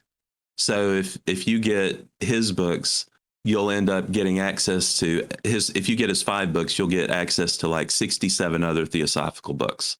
Wow. Yeah, it's really incredible. Wow. So, and he just kind of touches on each thing, paragraph here, paragraph there, but he gives you a reference to where he picked that up. So in the solar system, he actually talks about the different, he calls them root races, and it has nothing to do with ethnicity or race. It's all with developmental status or state. And we're in like the 5th root race right now, but he talks about the emergence of the 6th root race in the next few hundred years on Earth, and then the 7th, where we're more in an etheric dimension than in the physical dimension. We come down into the physical, but we're going to go back up into the etheric. But when we leave Earth, he said the next planet for us is Mercury in the etheric dimension, and that we actually came from Mars. And before Mars, we came from the moon, if you could believe that. So, but it wasn't and there's only like one planet at a time that has the physical dimension active. So that's why you have all these people saying, well, I don't find any aliens, in the solar system. It's because they're not in the physical dimension. There's only one dimension at a time that it's used in. And those planets wouldn't have to be physically habitable to host a spirit entity. Right. And I would say my little marker is if it has a magnetosphere, it probably has beings in another dimension, if not the physical. So like Jupiter, Mercury, Mars, I think Mars to a degree. There's a moon of Saturn that does, I think Titan. Uranus and Neptune have magnetospheres. So that's my marker. That's what I think, is that the Van Allen radiation belts could be the astral and mental dimensions. So, but that's just me. That's me trying to relate everything and to try and explain everything. So don't take it as being that's what it is. But that brings up interesting questions, though, because if that's the case, and they're extra dimensional anyway, they've moved into other dimensions, then the reality of what Mars is in our dimension might not be the reality of what Mars is in their dimension, or vice versa. Like things could have changed there. What is physically there, even though we're not talking about the physical, but yeah, it could be a completely different experience. Yeah. And that kind of alludes to the Martian Chronicles, I want to say by Ray Bradbury. When if you watch the video series of it, there's one point where he meets a Martian who just appears and then disappears, and he said, "Oh, my world is full of people and carnivals and festivals and all these other things that are going on. Can't you see it around you?" And it's just a desert wasteland for him. So it does kind of bring in this whole idea that there's different realities within our dimension and different dimensions on the planet as well, where you can have different activities and objects and things going on. Okay, so let's do this. I know we are running a little bit short on time here. We're coming up against an ad break, so let's take a minute and a half. I will move us to the be right back screen, but I'll leave all the mics hot or whatever. If anyone needs to run to stretch your legs, to grab a drink, or grab some chocolate peanut butter ice cream, take this take this chance for it, and we'll be right back.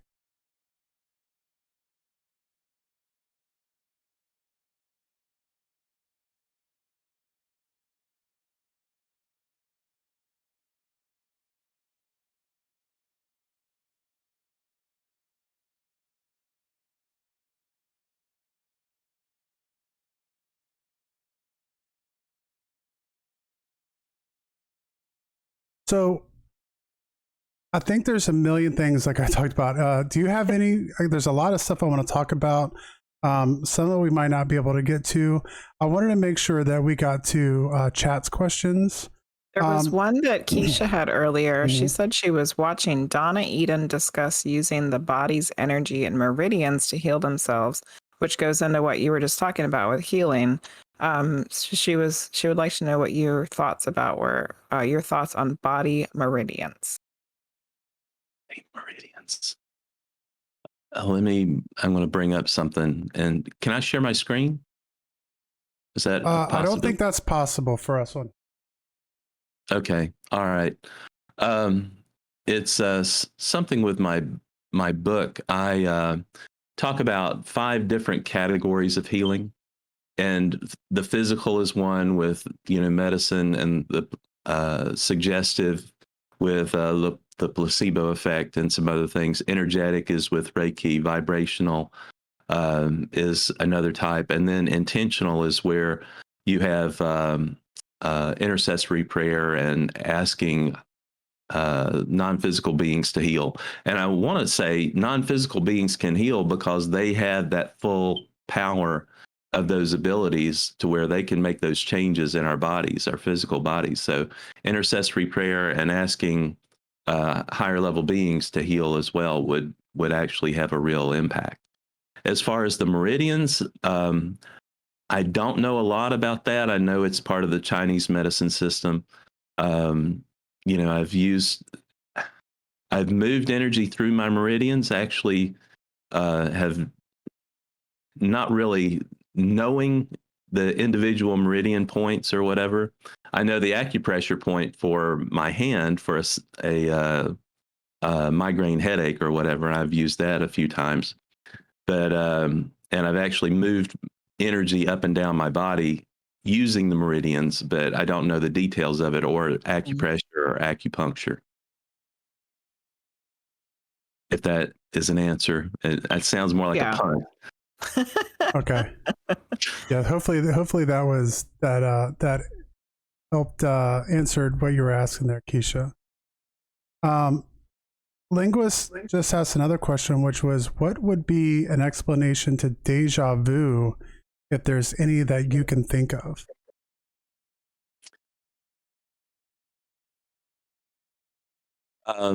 There's a lady I know Candace Sanderson, she wrote a book called The Reluctant Messenger, and she's down in Florida. She did an explanation of time as a sine wave. Now, you can think of it in 3 dimensions as being a circle, kind of like a corkscrew.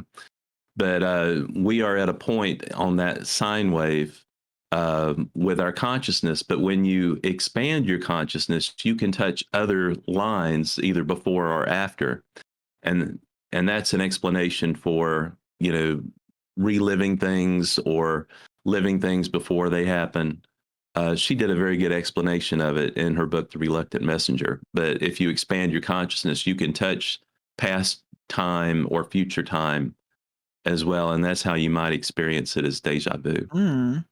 I like that. I'll throw another woo-woo at you, I guess. It's going back to this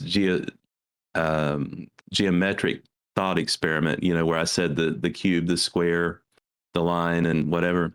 Have you ever seen a fan book where you've seen like a horse racing where you thumb the pages and whatever? Yes.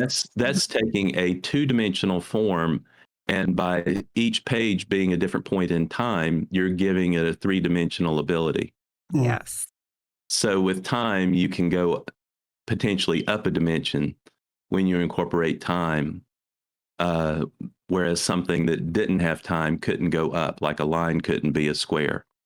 But if you do a square with fanning with time, you could actually create that 3-dimensional kind of effect, or use an ability that may be more 3-dimensional than 2-dimensional. That's my brain thinking of all kinds of things. I don't know if I'm connecting the right dots here, but that makes me think a little bit about past life regressions and how medium Ginny Lee and some in chat here have been kind of messing around with future life regressions too, and the idea of like that of one thing working a way we thought it worked, but it's actually can work multiple ways, and the idea of time being nonlinear and being if time's a circle, then you should be able to see into the future just as much as the past, which I guess leads to clairvoyance and all those kinds of other things. Well, you can look at it another way too. And most people think that, like with reincarnation, is that it's serial, is that you'll be born in the 1800s, you'll die, you'll come back in the 1900s, you'll die, you'll come back in the 2000s. And that's not true necessarily, because in that higher dimension, you don't have time. You have time because you're fanning the fan book. But if you wanted to come back 2 years after you were initially born, you can have 2 or 3 or 4 or 5 instances of your consciousness with different personalities present in Earth at the same time. Everybody else's mind blow up just then. Does that make sense? Let me ask that. Does that make sense? I mean, yeah, because if time doesn't exist, there's no such thing as time, then...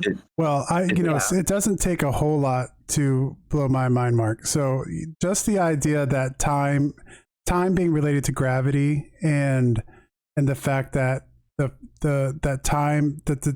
rate of time can change depending on how far or how close you are away from a gravitational source. I get that, but it still is kind of like that kind of blows my mind. So when we start talking about, and as you talked about before, science is proving these things, that time is relative, that time isn't necessarily just experienced in a linear fashion. And so if time is a circle or a spiral or something like that, then it opens up a whole new room of possibilities. Right.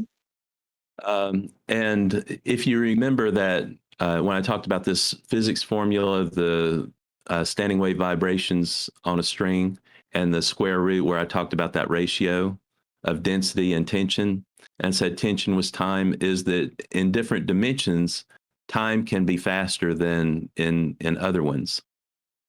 And one of the other things I talk about in my book is, and it's a scientific explanation, is to say you have infinity in mathematics, but science says that infinity doesn't exist because they have something called the conservation of mass and energy that says you can't create mass or you can't create energy in a closed universe. So they say that infinity can't exist in a three-dimensional form or a three-dimensional universe. But I don't know if y'all have seen, let's see, it's a geometric shape called a tesseract. It's a four-dimensional cube, and you may have seen the YouTube video of it moving in a circle in and of itself. The fourth dimension is where you get the first movement or the looping of these objects. And I would even say, this is one thing that hit me a few months ago, is that moving tesseract, the way it's moving is the way a torus moves.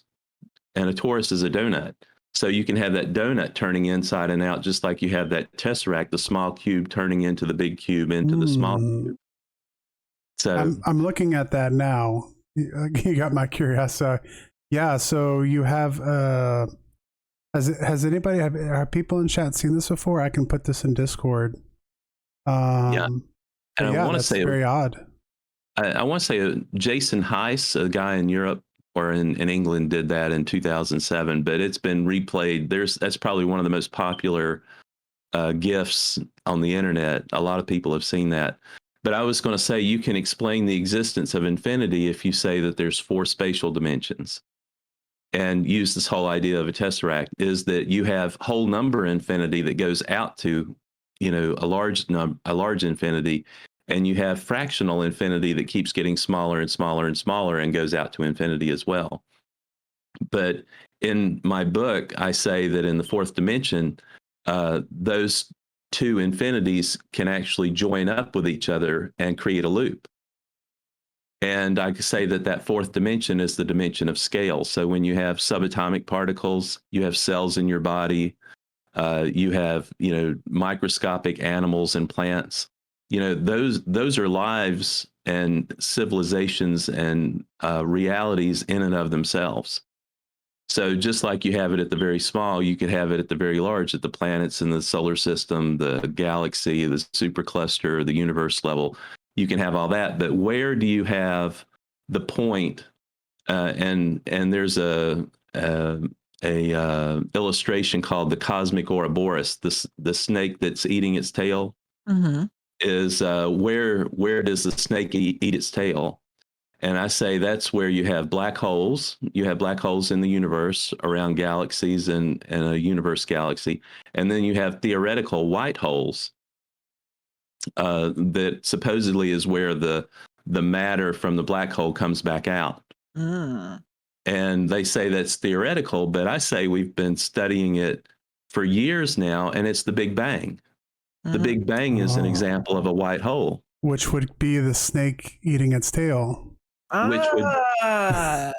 that would show you that you actually have a four spatial dimensions in our reality instead of 3, and that gives you the dimension of scale and allows you to have that loop from the black hole to the Big Bang, and it's just something that goes on eternally and never ends. So when you say, I think you said earlier that the universe is 8 billion years old, it's probably older than that. Oh yeah, so we've seen 8.8 billion years now.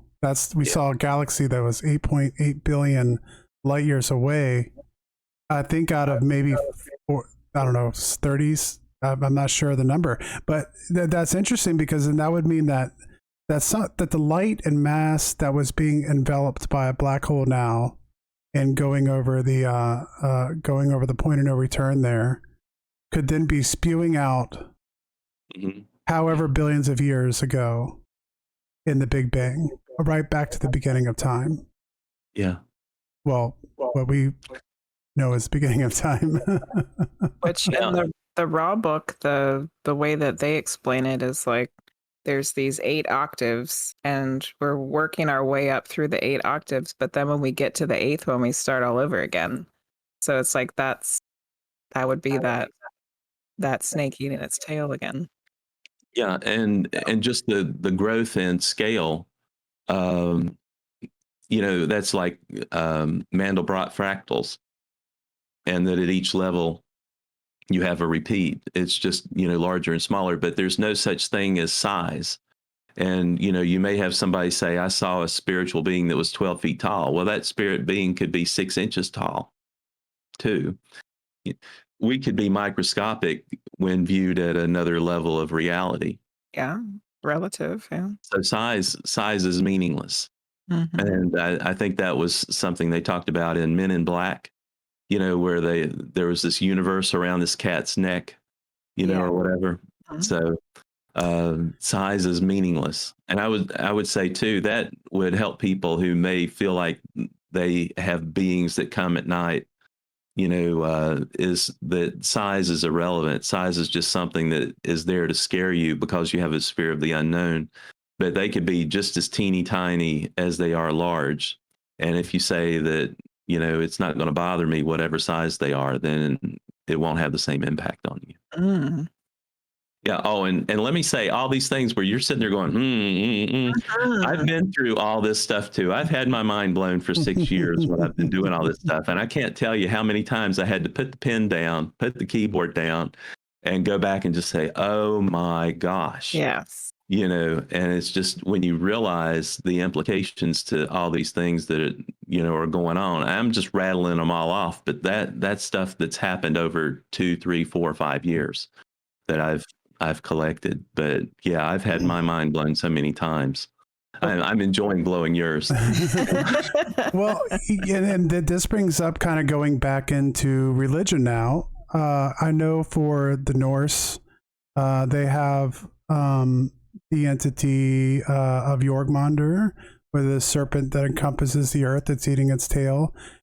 I'm pretty sure that is also relevant in other mythos, right? I'm pretty sure, I think that's been something that's kind of been a common theme. And so here, once again, are we talking about some kind of something that people knew spiritually, through one of those clairs that had kind of been in that shamanistic era kind of known, that maybe we are rediscovering through science. Right. And I would agree with that, because I sit there and think about all the pyramids and around the world, and how people are saying that the pyramids could have been utilizing or harnessing vibrational energy in the earth to produce electricity or produce energy. And that could have been something, that was going on as well. Tens of thousands of years ago, or thousands of years ago, in Egypt and in Central America and some of these other places. And you talk about ley lines and all these other things that could be factored into all that as well. It may be, ancient knowledge that we're reacquiring instead of discovering. And there's even some of the books that I've read, they say, the knowledge is always out there. And it's not that somebody discovers it. It's just, it's spiritual beings are revealing it to people in the physical, because it's time for that knowledge to be shared. So all these people who have all these discoveries, those were just the people who decided to put pen to paper and write about it and follow up on it and do the experiments on it to make it happen. And I really feel like there's multiple people around the earth that get those same ideas at the same ideas at the same time. And it's just who's the one who makes it to the finish line first to get all the credit, or thinks that it's real. There's some stuff you've talked about tonight that for some reason it just keeps striking me very similar, even though it's different subject matter, to like Graham Hancock, of this idea of lost civilization, like a warning that we were supposed to have that's kind of been lost, and the idea of like mainstream archaeology kind of just not wanting to look into those ideas because they just kind of don't think they need to. And kind of what we're talking about, what you're talking about tonight with science, and these ideas that maybe human, like you said, have been passed on by higher spiritual beings that they thought humans needed to know, that have once again kind of been lost to time and have to be rediscovered. I think there's definitely a connection there. And in terms of archaeology, there's a book called Forbidden Archaeology. I forget who the authors are, but toward the back, they have some, and these were archaeological reports that were rejected when they were submitted, because it would destroy the narrative that everyone's kind of coalescing around or coalesced around. And there was one instance where people discovered glass bricks or cubes in a coal mine 2 miles underground in Oklahoma. So, and they were saying it was like 200 million years old. They found this glass wall. And what did they do? They sealed up the mine. Oh, goodness. Yeah. But it was very good in archaeology. Yeah. We don't want to deal with that yet. It's not real. Yeah. Can't be. Well, that's we've talked about this before. We live in Virginia. I've been all around, but I for a while when I was young, I lived in Williamsburg. And of course, you have Jamestown there, and we used to go on field trips quite a bit there because it was right down the street. So our schools would go there quite often. And I remember them having like a fake Jamestown set up. And when you went to go visit the Jamestown, they would say, well, we have a fake Jamestown because the real Jamestown is in the middle of the James River. So it's, that's where it's at. And so and that's the way it was. And, I felt like I learned quite a bit of, living in that area. I learned a lot about American history, is something we talked about a lot. Well, lo and behold, I returned in my 30s, 20 some odd years later. And I'm like, hey, I'll go check out Jamestown again. And so I go down there with the group I was with in college. And we go down there, and to my shock and surprise, there's Jamestown, the real Jamestown. Not the Jamestown in the middle of the James River. And it wasn't where they thought it would be. After all this archaeological and scientific study they had done, they realized that their calculations were off. And there's only like a couple, like maybe 5 or 6 feet that are actually on the shoreline in the James River. And all of Jamestown still exists. So it's like one of those things, once again, where, what we think we know might always not be what we do know, what we really know. Yeah. So as you were talking, it was making me think. I live in Charlotte, North Carolina, in the middle of North Carolina, and just east of Charlotte, literally just within miles of passing the Charlotte city limits, you start getting the North Carolina sandhills, and my family's from Eastern North Carolina, and when I was little, we would go down to visit family, and it was sand, pine trees, peanut farms, and cotton farms, tobacco farms, and it was all flat. But what I was told is that tens of thousands of years ago, the sandhills were underwater. That was the coast, and the coast was around Charlotte. So when you got the sandy area, that was all what was underwater, and that was just a few miles from Charlotte. Charlotte used to be the coast. Wow. But that was a long time ago. Yeah. Interesting. But that's why I was thinking when you were talking about the James River and Jamestown. Yeah, it just things change. Science changes. Everything changes. Well, Mark, it's 10 o'clock here on the East Coast. We can go for a little bit longer, but at this point, I mean, there's like a million things. Yeah, there's so much I want to talk about. I think, Mark, we're just going to have you back on because everybody was already freaking out about it. They're like, he needs to come back on. Can we have him on like every week? I think it'll be fun. Hey, so if you're interested in coming back on, let us know. Just whenever you get a break and you want to have some more fun, just let me buy another, scoop or a bunch of ice cream to get ready. And I'll come out. And I also want to see your cauldron mug, Jenny. I love that cauldron. I don't have the cauldron one today. Today I have the Ouija board mug.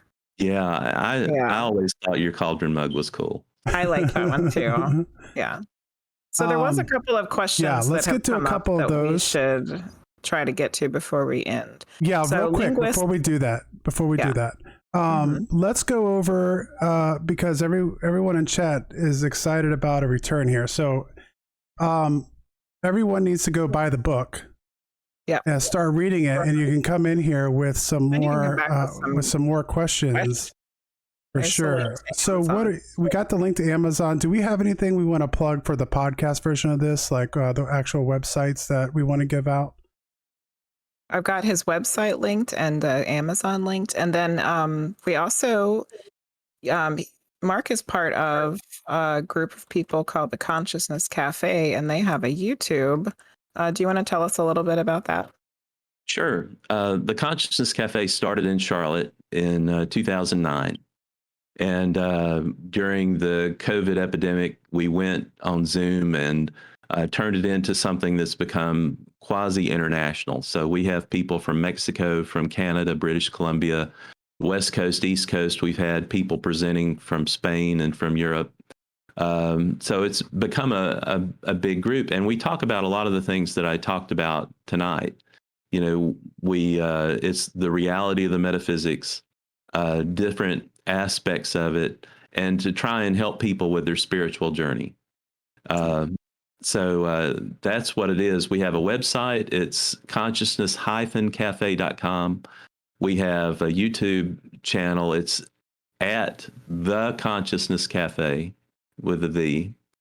And then I have a website for my book. It's Earth's Hidden Reality, all one word.com. And I would encourage you, in the right-hand margin of that website, there's a little YouTube button. And I put up about a dozen YouTube videos to kind of explain these things that I talk about in my book. And unless you're familiar with the topics that, you know, I talk about, it may be a tough read for you, but I would encourage you to look at the YouTube videos to help explain it. And I've got 60 illustrations in the book too. When I published my first book, there was a lady who read it and she said, I'm a visual learner. And she said, I didn't understand what you wrote, but I looked at your graphics and got it. And so over the course of the different versions, I've come up, or I went up to, in the third edition of the book, I had 72 illustrations. So it's very liberally illustrated. But you can do that. And I'm on Twitter at EHR Author as well, if you want to follow me on Twitter. Okay. I've put in all the links. Yes. And I'm going to throw the Twitter in there too. And so you can go to Amazon and buy the book. It's called Earth's Hidden Reality. And we will have Mark Hunter Books back on, and we will dive even further down the rabbit hole. So keep an eye out for that. So do we have a few more questions you said, Jenny, we'll get to, and then we'll... There was one a while ago that was going back to more about the things about sound. So Linguist was asking, I've had some experience with the spirits making hints about everything being comprised of sound. And then, you know, people use singing bowls and various other sound things to clear energy. And I think we kind of were talking a little bit about that, but if maybe you could explain it a little bit more. Well, there's one frequency that I went to I'm trying to think. What's the name of the person who bends, or they'll bend their finger to see if you have an allergy or something to peanuts or whatever. I forget, the kinesiology. That's what it was. Yeah. I went to a kinesiologist and she laid me out on a yoga table and had a singing bowl in the flat palm of her hand, and she struck it, and it was just like the sound just kind of washed all over me, and it hit me at my body's harmonic frequency. And I have looked all over for that bowl, but you know, if you find the bowl that's tied to your body's harmonic frequency, that's really cool. But I really like the singing bowls. And they have them to the different solfeggio, I hope I'm saying it right, frequencies. Align it with your chakras as well. So yeah, and that's part of sound healing. And it all goes back to the wave-based reality, right? It does. And I would also want to say, talking about the octaves, you may have seen three-dimensional graphics, you know, with an XYZ plane, you know, in your geometry class. And I would say when you look at just one of those 8 quadrants, you know, where it's positive X, positive Y, positive Z, that's the 3-dimensional physical dimension that we have. And those other 7 are like the other part of an octave, which I would say could be like the 4th dimension. But there are other realities within the same dimension. But you can say one of those squares, or one of those corners, one of those quadrants, is going to be, or is going to contain the entire cube of something that's smaller. Does that make sense? Is that an entire cube would fit into one quadrant when you go up a level. And then when you have all 8 quadrants in one geometric form and you go up a level, that just becomes one quadrant in the next fractal iteration of it, if that makes sense. Yeah. I can talk about it more later. We had another question. Oh, go ahead. Yeah, Sylvie just asked to follow up about that. Do you know how to find out like what your body's harmonic frequency is? Is it just trial and error? I would look it up on YouTube. It's the frequency of water it's close to that. That makes sense. Okay. Yeah. There was a Japanese doctor, Masaru Emoto, who wrote a book called, it was the Miracle of Water. If you hold on for a second, let me see if I can get it. If you don't mind. Okay. Yeah. So CMC Airboss said he thinks at 6 to 8 hertz, it is an ISO standard. So CMC Airboss says 6 to 8 hertz. Other sources say 3 to 17. That's all kind of in the same ballpark, though. That's very small. Yeah. So here's Masaru Emoto's book, The Hidden Messages in Water. What he did was he took different sounds and crystallized water, and got different crystal shapes out of it.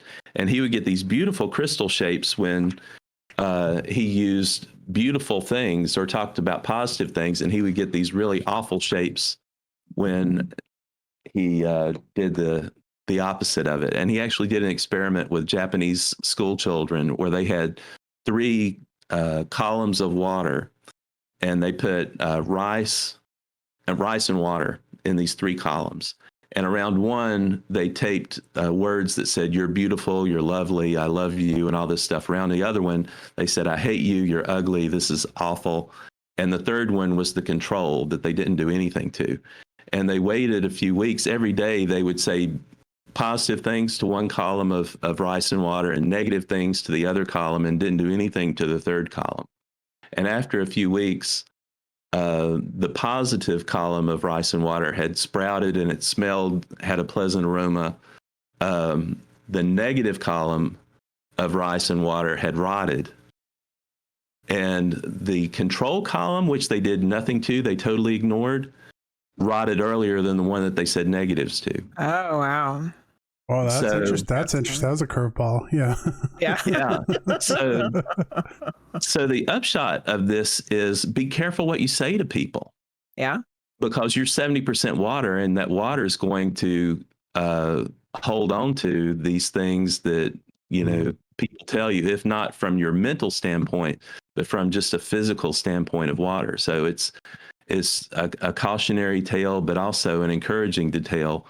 Mm-hmm. To where you say all these positive things to other people, you can really change their lives, but you'll change their whole body as well. Yeah. And water's a conductor. Yeah. And while I was over here, I got a 3D printed, three-dimensional form thing that I was talking about earlier. When I was saying that you have 8 different quadrants. Yeah. That this one quadrant, is the physical dimension that we know, and these could be other realities within the same dimension. But when you have this full cube, when you go up another fractal iteration, becomes one note of another 8 quadrants, and that's how it keeps growing and growing and growing. That's exactly what's in the raw book, Mark. You might have some reading to do too. We have some reading to do. You might have some reading to do too before next time. We have some questions there. So there was a question from CMC Airboss. He was asking about the Mandela effect and multiple parallel timelines. People are really interested in the Mandela effect. I want to say that so far, that's probably our most, that's been something we did that really took off. People are really interested in that. So what about the Mandela effect? Let me punt on that one. I'll read up on it and we'll talk about it next time. Okay. Sounds good. See, Keisha had a question earlier. It may have been answered when I stepped out. Oh yeah, we talked about the body meridians, Keisha. You might have to go back and watch that. Okay. All right. All right. Is there any other questions that we have seen? Yeah, let's go through there and make sure. Pop up at the end here. And like I said earlier, I'm going to go through. I'll make those channel points as low as I can for the highlight. That way, anyone who gets a question, it won't get lost in the wall of chat there. Thanks everybody for coming in tonight. I want to say one step at a time. 01. Thank you for the follow. The Lone Rose Sylvie has subscribed. So thank you for the subscription. So we appreciate it. That's one way to get rid of the pesky ads and not have your mind being blown interrupted by like a Honda commercial or something. I had one more question before we go. Okay. So you've taken all of this time to put all of this together, to write these books, to constantly be trying to share your message. You said your goal is to bring all of the different groups of people together.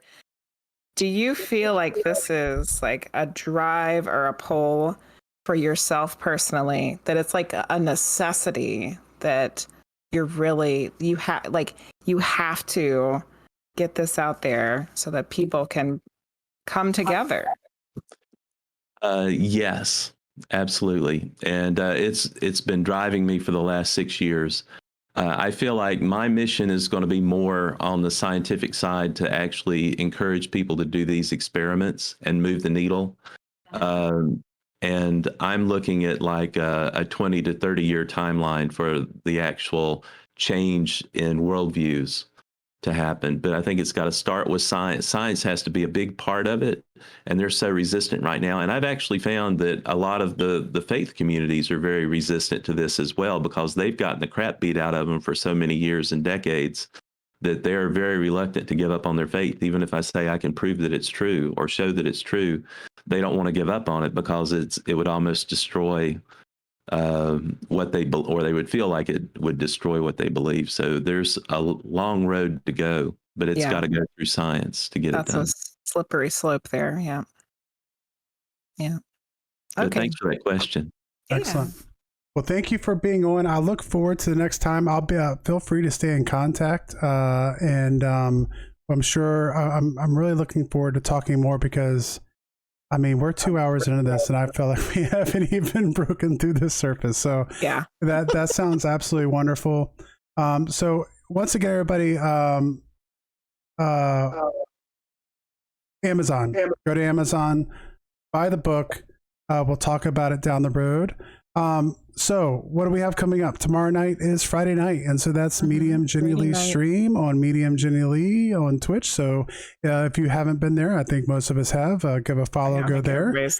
Yep. Next week, we don't have the witching hours. So I'll be on my channel, John of the Frost, and I'll be hanging out, watching weird videos and playing video games, probably Sunday and next Thursday. So come catch me out there, John of the Frost. The next witching hours is going to be on the 16th, 2 days after Valentine's Day. And we are going to have Jennifer Moore on, and she is going to talk about empath and spiritual guidance. And then on December, man, we're jumping way ahead in time. On March 2nd, we are going to have Pamela K. Kinney, who's the author of several books, one of which I've read called Paranormal Petersburg, talking about some hauntings in my neck of the woods, but she's also written a book on cryptids. And so we will have a discussion on all those weird things that people see in the woods and stuff. So we're going to talk about that. So good night, everyone. We will see you all next time. Take care. And everybody says thank you, Mark. Yeah. Yes, thank you. Yeah, thank you. I very much appreciate it. I had a great time tonight. Excellent. Awesome. If you want to hang out, we'll talk to you for a second when we get off here. Yeah, before we say goodnight. All right, good night, all right, everybody. Guys, good night, everyone. We'll see you tomorrow. See you tomorrow.